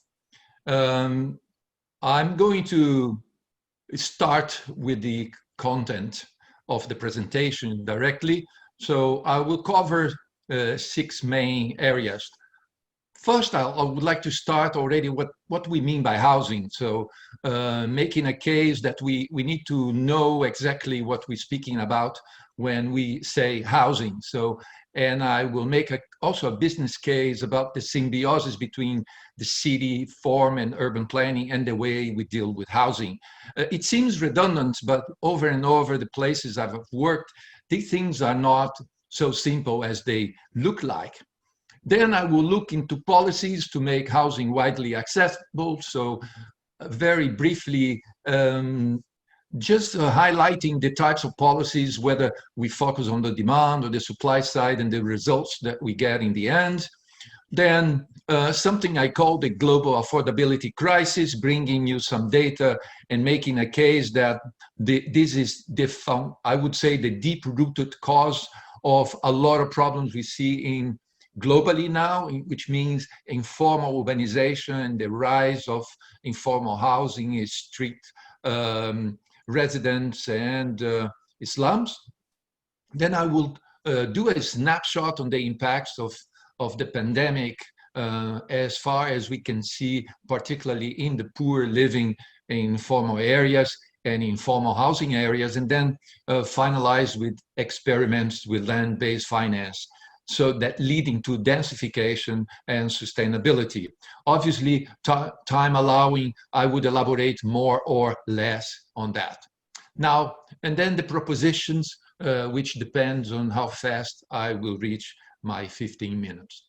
I will start with my 5 conclusions and takeaway already from the beginning. What I would like to make is clear from the presentation, showcase that housing is inextricably connected with the planning and management of the sustainable inclusive city. Also that the pandemic, the whole crisis we're facing, exacerbated the housing affordability crisis, which hits very hard on those with low and moderate incomes. More and more middle income households are facing difficulties for accessing adequate housing, and particularly those living in informal areas. The lack of affordable housing options is what the case I make, is driving informal urbanization and the urban social and spatial divide at the global scale. I will show you some image just to remind us that this is jeopardizing the sustainability of cities and fueling climate change. For the housing sector has interfaces with nearly all aspects of the country, of a country economy. And if well managed, it should play the catalytic role in the urban renaissance of social and economic recovery in the post-COVID era. And I'll make a case about that, and time allowing, will elaborate a few how this could be grounded in terms of concrete steps. And then innovations already there, and I hope to be able to share with you, carried out by cities in land-based finance, show the possibilities to unlock land supply and finance while promoting the housing urban planning nexus for more compact, interconnected, and livable cities. Now, what do we mean by housing? It's just not about a house or a building, but it's a very complex economic sector that links the whole building and construction industry, the whole housing finance industry, including the monetary policies, the supply of land, and particularly service land. So investment and supply of infrastructure is part and parcel of housing, and the labor. There are countries that labor is well trained, they can move to quality and scale very easy, but there are countries that labor is very intensive, but not qualified, not sufficiently training. And this is governed by an institutional framework and a legal and a regulatory framework that links together these issues through policies, interventions that in the end deliver what I call affordable and adequate housing. But let's not forget that housing is also a human right. So up to 80 countries have signed and ratified the International Covenant of Economic and Social Cultural Rights that actually defines adequate housing as part of the adequate standard of living, coming back from the Universal Declaration of Human Rights way back in the beginning of the post-war period. So, and what it means is that the right to live somewhere in peace, safety, and dignity, with access to basic infrastructure in a location that allows adequate access to jobs and opportunities and urban service, all at affordable price. So defining the right to adequate housing is about defining the right to the city. The 7 dimensions of affordability is there. So if you see infrastructure, security of tenure, location, accessibility, this is all about cities. So I also argue that realizing the progressive and full realization of the right to adequate housing, as the Habitat Agenda and the New Urban Agenda have defined and adopted and signed by the member states, is actually the practical realization of the right to the city, and so that every individual will have access to the benefits of urbanization. So obviously that when we talk about housing, we cannot exclude urban planning, and for the audience, this might look so natural, but over and over in the places of work all over the world, housing is really divorced from urban planning and vice versa, and decisions that are made on housing have tremendous impact on the city, and totally ignoring the urban planning and vice versa. So planning decisions by regulating a particular use of land has a dramatically impact on affordability and accessibility to housing. And what is beauty on this is that the global sample of 200 cities show quite clearly that 55% of these global cities, 200 cities, of the land cover is used for housing and residential use. So whatever you do in housing will have a tremendous impact on the city as a whole and its economy. And we all know that the investments in housing are so impactful that it has direct impact in the livability and in the conditions in neighborhoods and in the city as a whole. And you see very clearly as well that if you deal with typology, with densities, with urban norms and plot size, you will have an urban form that actually demonstrate the way you finance and the way you design and plan your housing within your planning system. Now, for those who are very common with that, just to remind that you know, when we talk about the building, the use we make on the land that is there, which is part of housing, we're talking about urban form and densities by just deciding on the typology, whether you do high rise, you do low rise, row housing, different typologies of housing will define very much the typology and the urban forms, bringing back and strengthening the relation between cities and housing. And when we look at the land, so the different floor area ratio allocated legally and institutionally normative defined, setbacks, minimal plot norms, and property rights and zoning, we're talking about parceling. So we're talking about the urban form, density, and housing. And then the outcome will be different urban environments with its quality, problems, accessibility, livability, and so on. So we need to be very careful and remind ourselves that these decisions we do when we're working with housing or we're working in planning, they are interlinked. And that just to reinforce that, just to get 75 households in a place of let's say 1 hectare, and then you can have different types of urban design or urban space and different types of livability and housing conditions, and what were being discussed by Jean-Gel and our mayor. Now you can have products like this, but you can also have products like that, particularly because mobility and location, because housing is land. Land is about location, location, location. So decisions about where you implement housing within your planning system can generate these nightmares or nightmares like that, where sectors are so well defined that mobility has not been incorporated in the housing delivery and in the planning system, that you have this incredible time, resources, and emissions produced by cities. And you have these in different places of the world, China, Bolivia, Mexico, USA, what I call the predatory models of urbanization, where housing is totally dissociated from planning, and we produce housing enclaves, but we do not produce cities. Now, how do we make it accessible? Yeah, we can intervene.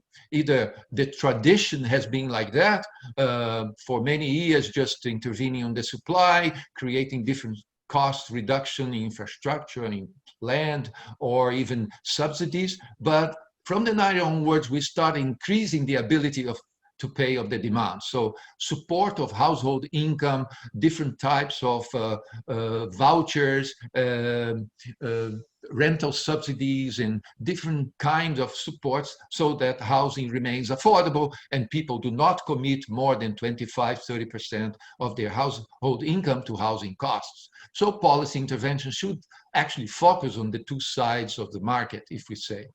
And then we see the crisis. As the pandemic increases, with Brazil, for example, in a certain period, losing one Brazilian per minute because of the virus, we saw in cities also deep impacts on housing, on people's life, on the urban economy, and on the slums.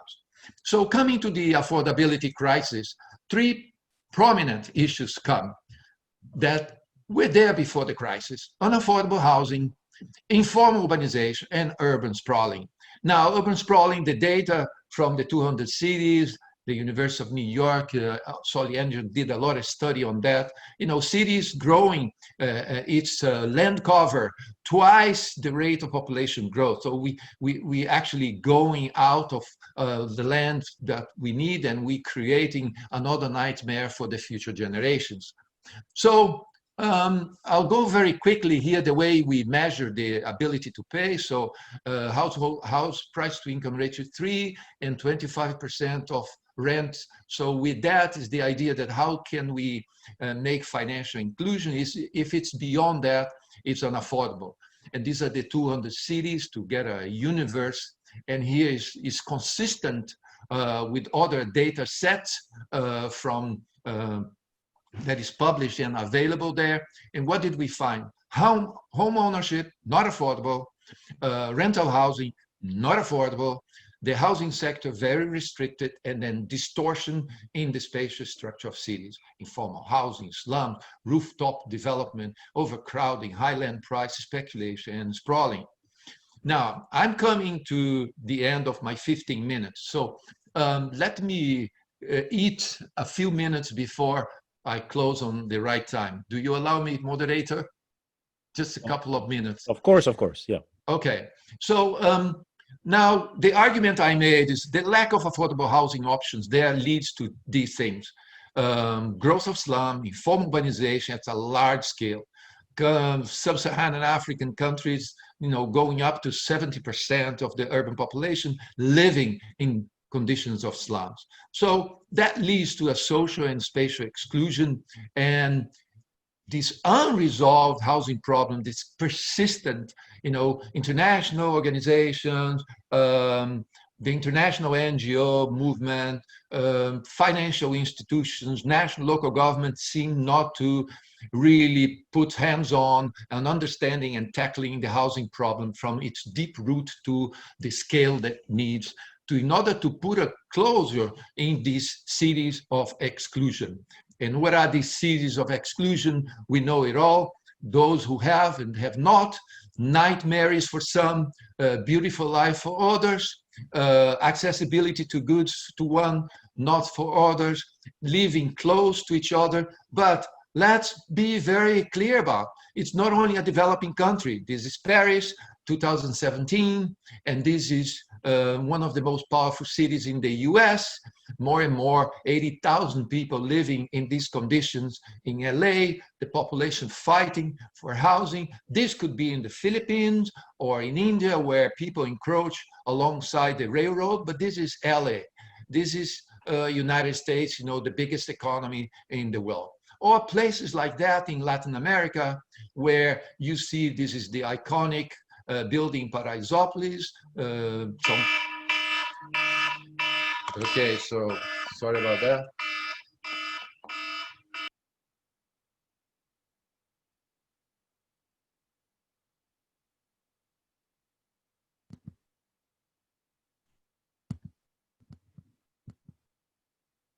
I moved. Sorry about that. So finalizing with my story here, this is a photo of Tuca Vieira in São Paulo, in Paraisópolis, where you see the two worlds living together, and you see that there is a close relationship between high income and low income population. Now, to come to the externalities and how the virus has been producing, particularly in these areas, I want to finalize here, which is I was observing in the favelas in Brazil how the self-initiatives coming up. What do we have before the pandemic? We have a situation where population live in these deprived areas under poor housing conditions and infrastructure, in the slums, in favelas. They actually went out to the economy of agglomeration, the economy of scale. They provided jobs and services. Some are formal, some are informal, and that's where they actually earn their income and livelihood, some of them on a daily basis, which is responsible to put the food on the table and have a minimum income to go for the next day. Now, when you take away the economy of scale, the population in the formal city go indoors in reclusion, and then you see a new situation that revealed to us that actually the economy of the city is made by the people and not by something else. Take the people away from the public space in the city, and then you have the situation that the economy of scale vanishes and the agglomeration ceases, and there you have severe impacts on the population of slums. And then my argument to finalize my story is that the impact of the pandemic shows very much dimensions of the housing sector, jobs, income, economic activity, shelter, environment, name it. And then these are housing attributes.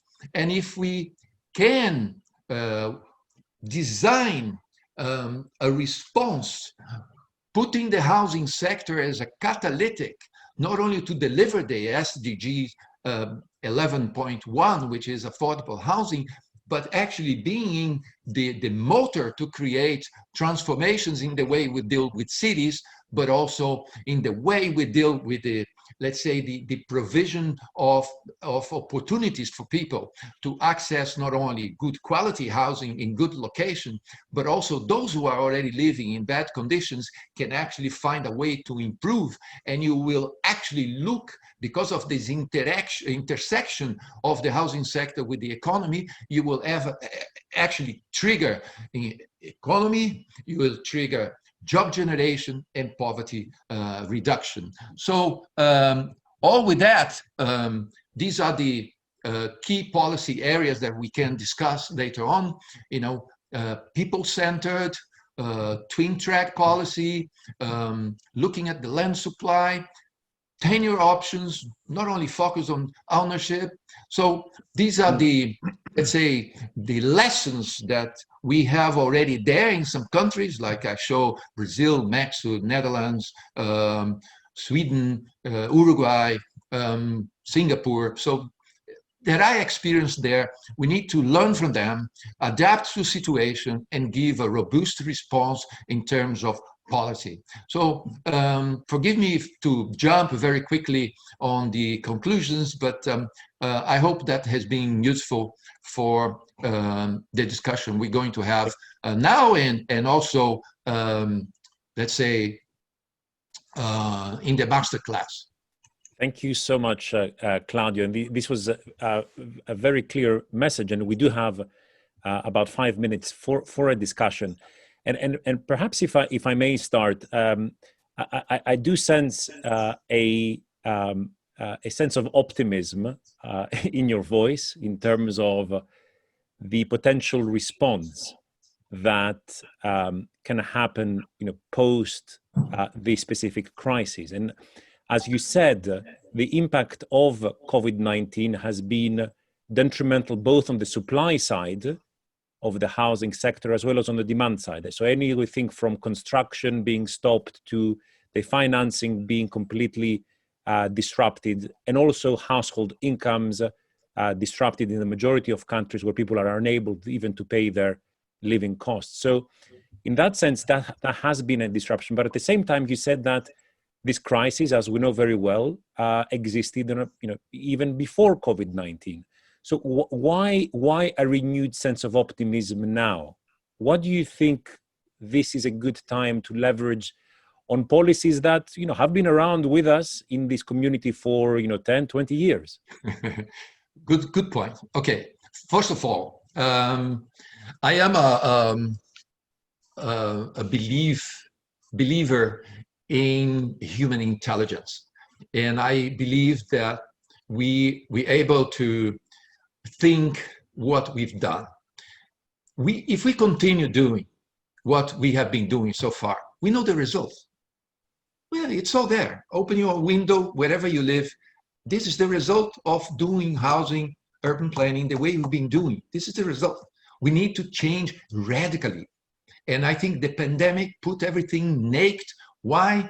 Because you put people out of the street, out of the public space, the environment. In how many reports we saw that water became clear, the footprint of cities became clearer and clearer. It shrank in several metropolises in Brazil with satellite photos. So take away that incredible activities in the agglomeration, the economy of agglomeration, take away the mobility and the emissions, so you have there an impact. So that put so many things naked in front of us that say if we are intelligent and we can use our brain, we cannot continue doing what we were doing before. So my optimism is that this was a wake-up call that we need to radically change in the way we deal with slums, the way we deal with housing, getting to a scale, getting to quality, bringing others into the equation. It's not only a government issue, it's a society issue, and there are different forms of delivery,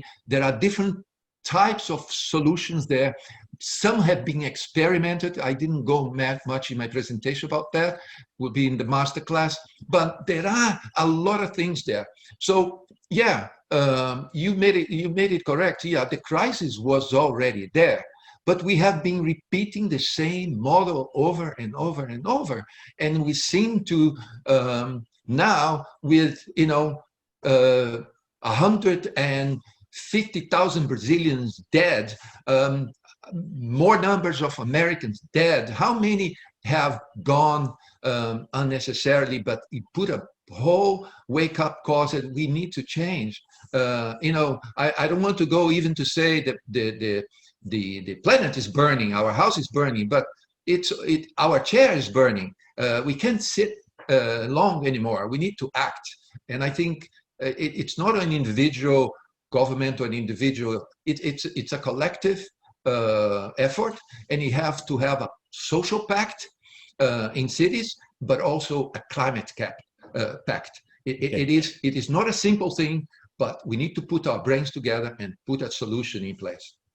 Thank you, Claudio. And perhaps I can squeeze one more question from Zoom, and this has to do very much with your ideas that dealing with the housing issues are actually a very good way of dealing with some of our biggest urban challenges. So how the housing agenda is very much interconnected with a wider urban agenda that brings together our familiar sectors, whether it's transportation, whether it's sewage, whether it's housing altogether. There's a very good question saying in terms of, is there a diagnostic tool that can help us, students, try to find the way that certain countries or certain governance contexts are able to interconnect their different departments more effectively, so that the results do not necessarily lead only to one specific outcome, whether it's good housing, but actually bad transportation connectivity. So are there diagnostic tools that can help us saying to what extent is there this interconnectivity from a horizontal governance perspective between different departments that you're aware of? Okay, I think good point. First of all, on the diagnosis, yes, there are tools. I led the development of two very basic tools before I left UN Habitat last year. One is called the Housing Barometer, and it's a very simple tool where allows policymakers, practitioners, individuals to quickly make, I would say, X-ray of the housing sector to find out where are the strengths and the weakness, what is working, not working, without the need for data, just a very quick scanning with a set of questions, and then you have a result on your visual and say, okay, I need to look at this. And we have tested in many countries and it seems to work. The other one is the Housing Rights Index, to see to what extent your government, your policies are delivering the right to adequate housing in the city. So that's more to look at the functioning of the housing sector. And then I've been invited by the World Bank, who is launching a land and housing assessment tool. I've been like a peer reviewer. It's going to be launched soon. And it is also another effort to create a tool to help connecting these two things, the land supply and the housing delivery system. And you mentioned in the discussion the City Prosperity Index. I've been a very strong advocate of the CPI, the City Prosperity Index, because it gave me the visuals and with data available that where policies, shortcomings in public policies were taking place in environmental sustainability or in inclusion or in governance, so in the dimensions. So there are an enormous amount of tools there, but I think that universities, professional organizations need to increase our ability to work together with other professions and integrate them.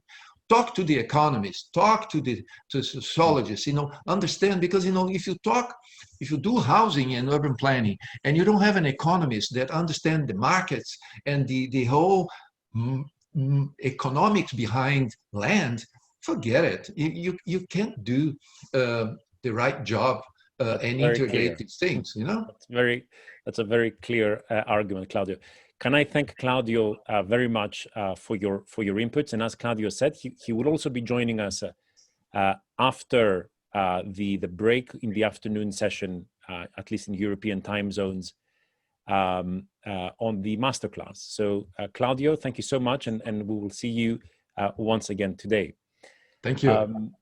So we're now moving to our last speaker of this morning's summit, and very much continuing the discussion of how the housing sector might be seen as a vehicle through which we can achieve an economic or social recovery. I think it's a very interesting dimension, because housing is so central, and as you know, a lot of property developers say, it's big business, and so much output of our economies are based on the housing sector.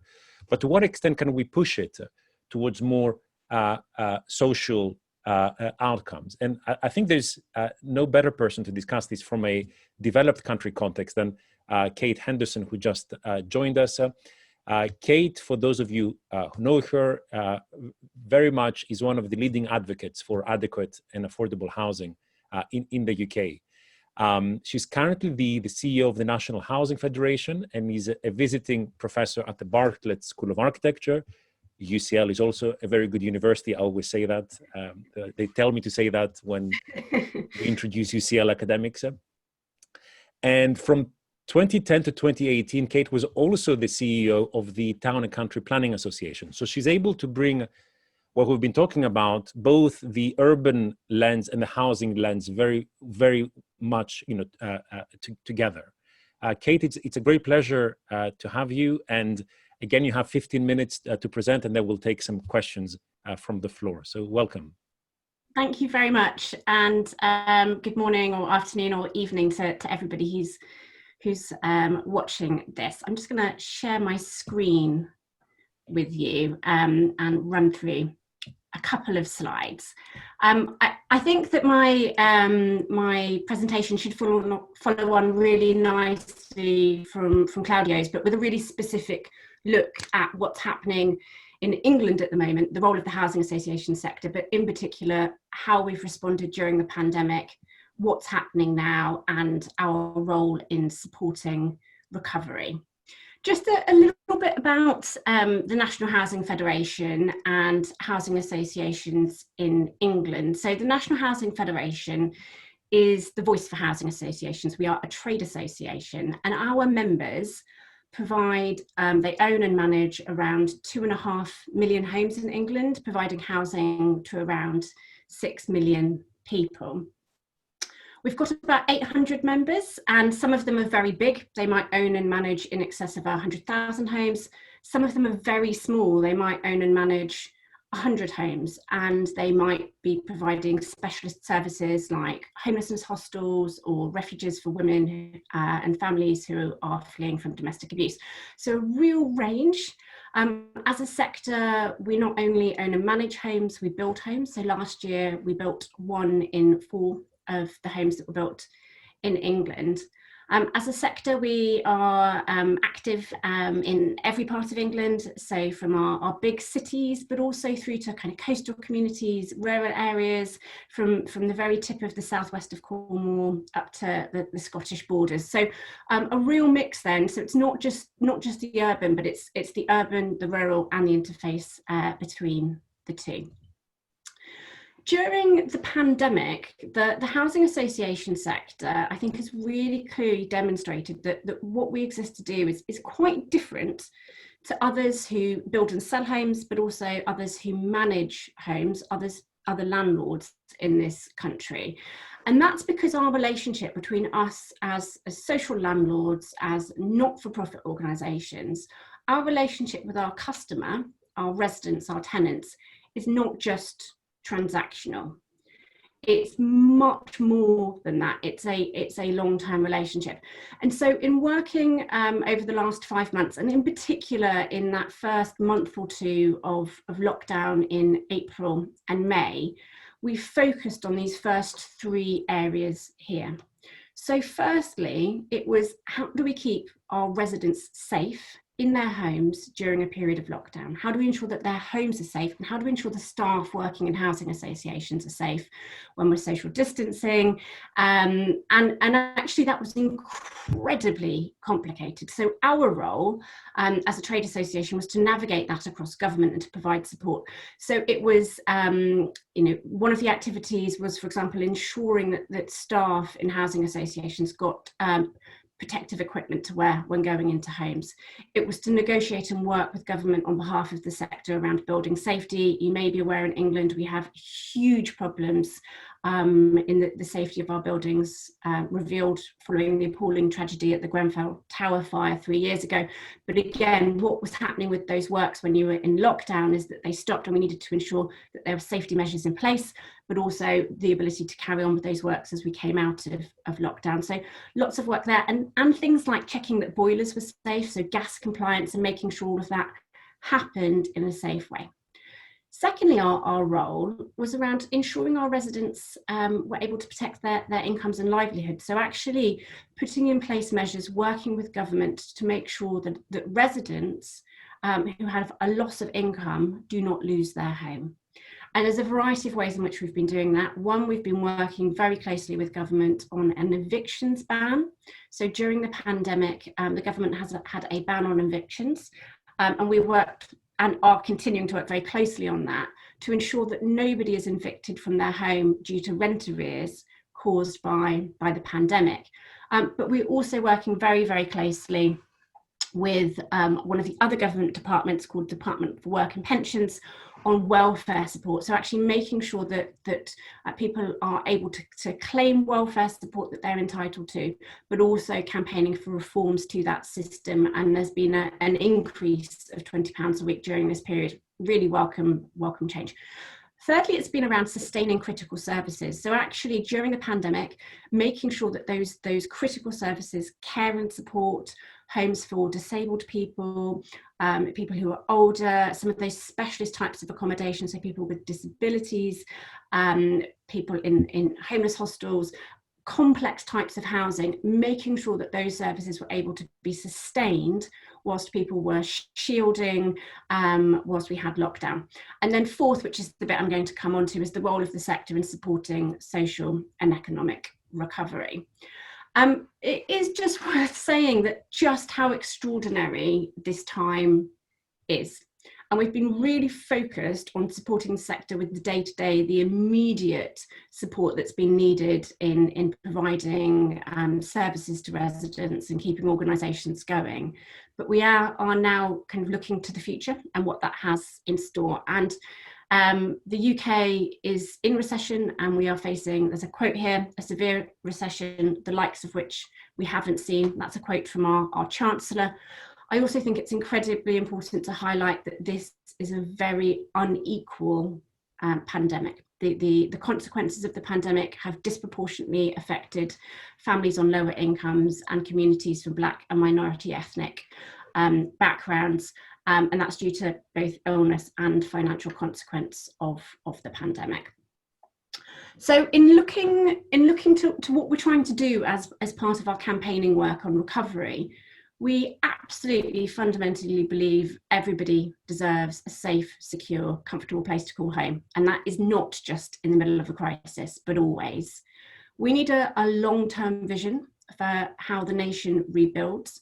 And so we've been working on a national campaign and coalition to put investment in social housing at the heart of not just our economic recovery, but also our social recovery from the pandemic. And in doing that, I think we have really identified that for us as a sector, our voice is much stronger when we work with others. So we've been developing a very broad-based campaign. We've been working with organisations that range on the one end, banks and building societies, and then on the other end, we've been working with Carers UK, Save the Children, of course, been working with lots of housing and planning groups, but we've tried to be much broader than that in building a very collaborative campaign. And that's to help us both with our making the case, but to government and different parts of government, but also to the public.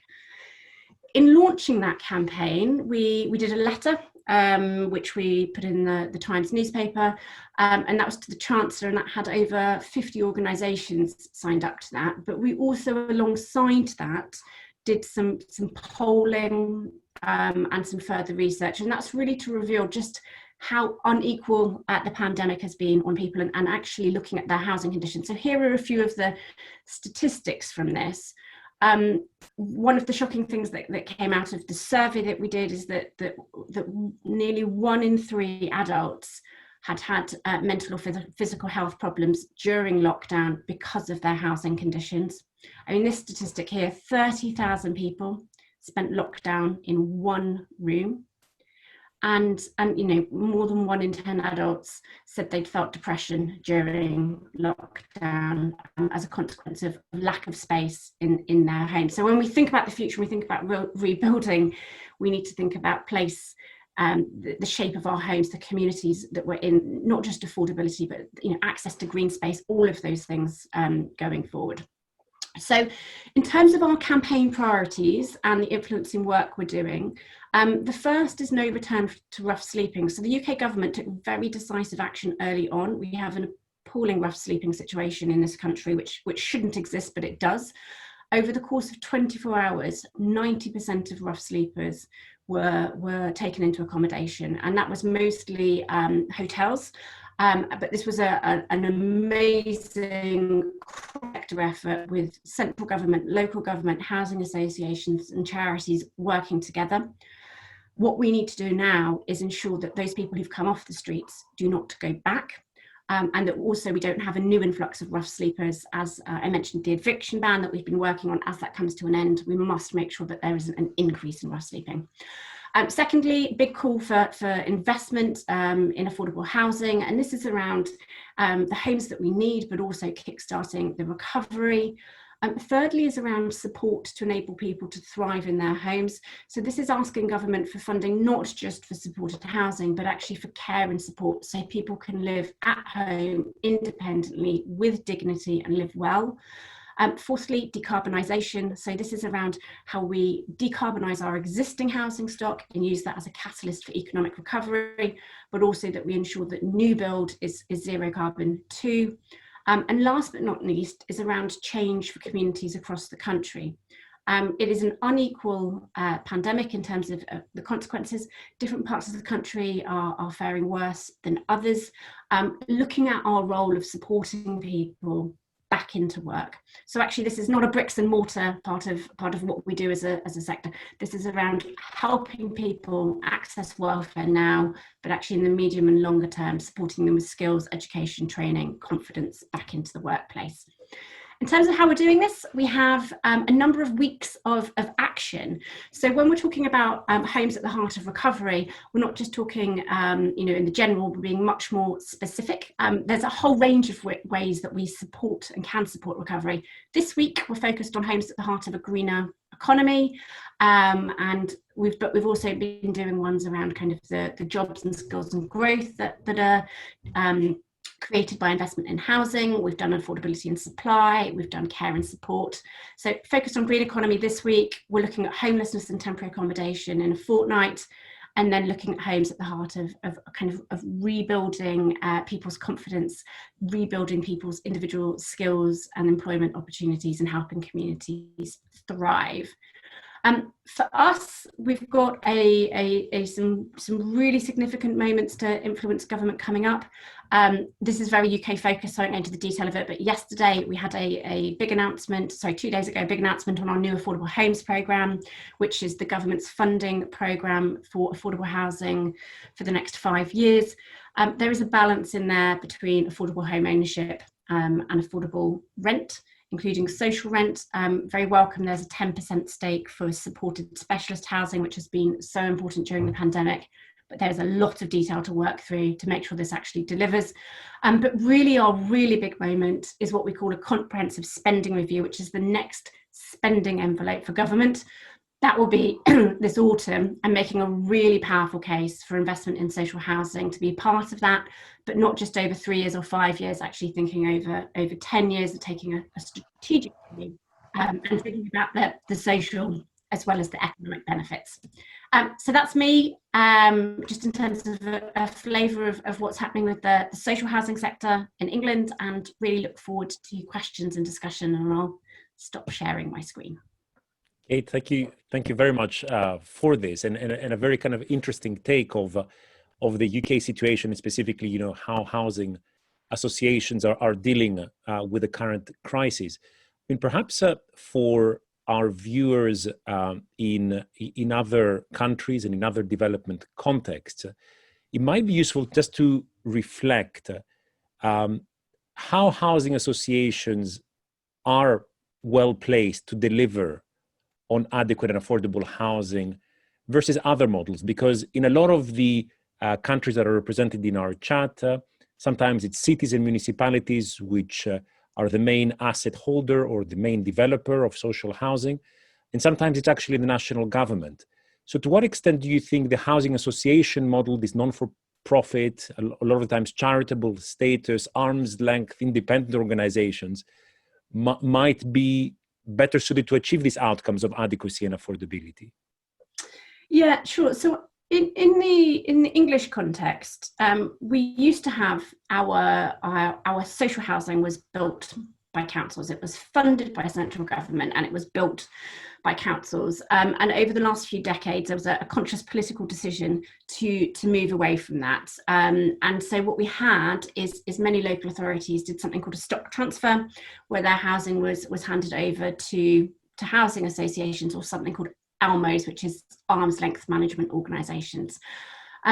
As part of that, part of the intention was the ability for those new organisations, now not so new as housing associations, to be able to leverage and both have the stability of public finance, so funded through grant from government and funded through the income streams from social housing rents, but also the ability to borrow and to get investment from the market.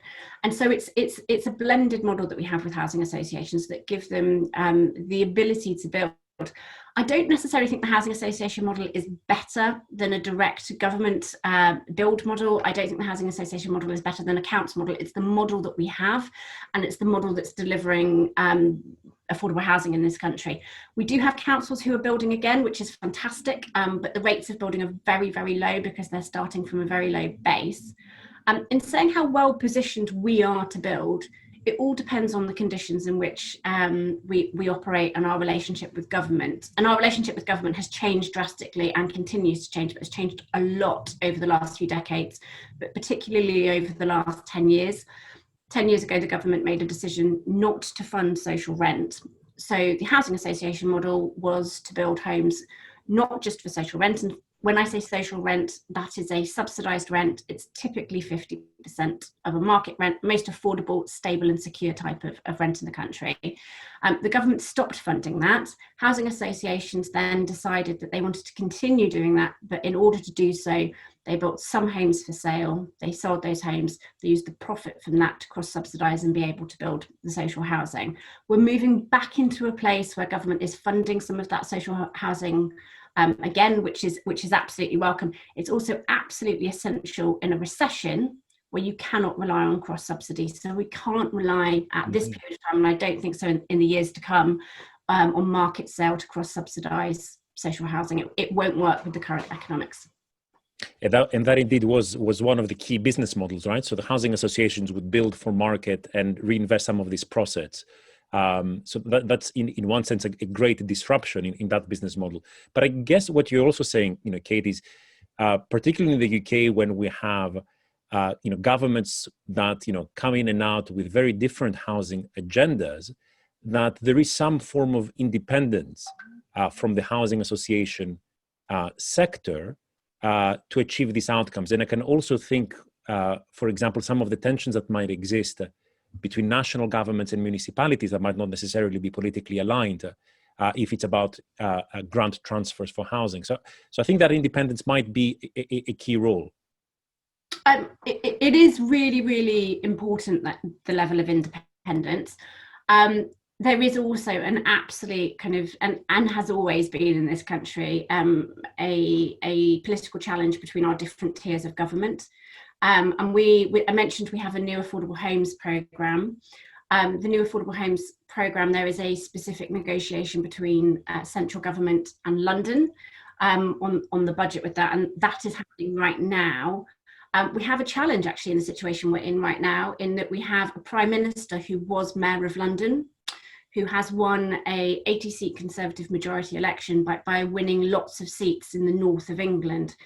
And so he needs to reward those new politicians in that part of the country. And we have a Labour mayor then in London, and so there's quite a lot of tension there. And actually, our role is not the politics of that. It's much more, how do we deliver, given that the deal that London gets may not be as favourable as it was 5 years ago. Thank you for that. And now there are a couple of questions following on from the kind of COVID-19, I would say, emergency reaction that you were speaking about, that you were in emergency mode, and also this government was in emergency mode for a long time, and specifically on this reaction or this policy to stop the evictions. And the question is, to what extent is this going to continue, this form of security, and what can you do about this? Because obviously, some of the household incomes, from some of your clients, as you said, will be severely disrupted. So what happens after this policy is lifted? Yeah, so the eviction ban comes to a close in 10 days' time. It was due to come to a close at the end of August, and the government extended it by a month due to pressure from campaigning organisations. The real issue isn't residents, tenants in social housing. It's residents, people who are living in the private rented sector, who do not have the rights and security of those who are living in social housing. Mm-hmm. So as a sector, when the eviction ban ends, we have committed to not evicting anybody who has rent arrears caused by COVID. What we have committed to doing is things like setting up hardship funds, supporting people, putting lots of resource into frontline support for accessing welfare, and to support people to help manage their debt. That will not happen if you're a resident with a private landlord on the main. And really what what residents need is rights and protection that do not exist in this country at the moment. So it's a real concern. I think as a social housing sector, we've pledged absolutely to provide support. Now, evictions, whilst you would not be wanting to evict somebody due to rent arrears caused by the pandemic, there have been some very, very significant cases of antisocial behaviour and of domestic abuse during the pandemic whilst people have been in lockdown. And if you are in a community, in a block of flats where someone is dealing drugs, is violent, evictions are one of the only tools you have to remove that individual. So evictions do serve a purpose, but they need to be very, very limited in the circumstances to the most sort of extreme antisocial behaviour, not for the rent arrears type thing, which there's going to be lots of people in that situation. Between beginning of April and August, there were 3.2 million universal credit claims. There are a lot of people whose financial situations are changing.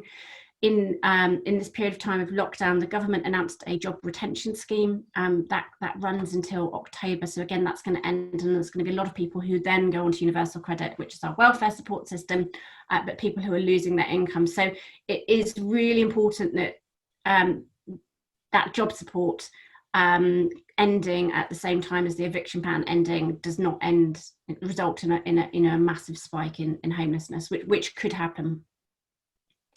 Kate, thank you so much. And I think we have time to squeeze one more question, and that's, in one sense, the possibility of using the sector for an economic recovery. And the question is more about, do you have the relevant data to influence policy that money spent on housing has huge output benefits?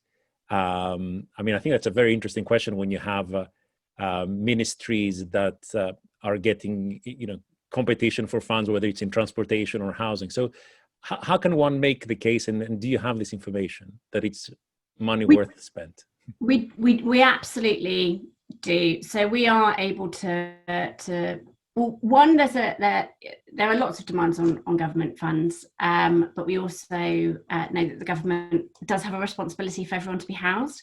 There's a really strong economic case. We've got lots of data available, which if you have a look on our website, housing.org.uk, there's lots there. But in terms of the economic impact, there is a really good return on investment. There's a huge jobs boost, jobs creation as well in terms of construction, because homes are needed in every part of the country. It's a really good kind of geographic spread. And of course, it's also, good for people who are on lower incomes to be spending less of their income on their rent. So there's multiple ways that we can quantify it, and we are absolutely doing that as part of our submission to the spending review. Excellent, thank you, Kate. And this, so housing.org.uk for the audience member who wants to access some of the work of Kate's organization, that is all online. And Kate, you've also kindly agreed to share your presentation, so we'll also be sharing this with the attendees. Kate, thank you so much for your time and for your insights, specifically looking at the UK context. And I hope you found the conversation fruitful for you as well. Yeah, it was great. Thank you for having me, and great to speak to everyone. Thank you, Kate. Thanks. Good, everyone. So this is the conclusion of the morning part, at least the IFHP summit part. And I do hope that you've enjoyed the 4 different conversations or speakers that we've had today, whether it's the discussion or that we had from Jens on the Copenhagen model and how that might be seen as a precedent, the discussion and dialogue between Regitze and Jan, Gail on livability in cities, the next input about measurement and how we could start measuring social progress in our cities, and finally these 2 sessions where we zoomed into housing conditions under the current pandemic crisis. So what I will do now is pass the virtual microphone back to the room and to Nina. Nina, over to you. Thank you very much, Savas.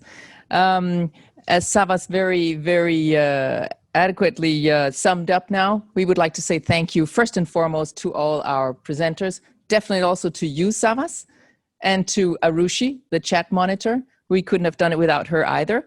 And first and foremost, we would really like to say thank you to our co-sponsors. Without them, this event would not have been possible. So thank you very much to all our sponsors. As IFHP, we think it's been really, really interesting to see this top tier lineup of experts telling us about how housing is not only a result of economic prioritizations, but indeed also a driver of economic and social progress. These deliberations will stop for now in this setting, but as Savas rightly also told us, we will continue in just half an hour in the masterclass section. That is a section that is open to IFHP members. You're welcome to peek in even though you're not a member. Unfortunately, the IFHP Academy with all the material will only be accessible for members. But membership is within reach thanks to our sponsors. This has also been put at levels which are absolutely accessible. I think at this point, Savas, unless there's anything that we have forgotten, there's only left to say thank you. And we have audience from all over the globe. So in that case, thank you. Vielen Dank. Merci. Obrigadíssimo. Evcharisto. I think I ran out of languages. Thank you very much. We look forward to catching up again at 2 o'clock CET. Thank you very much. Bye-bye.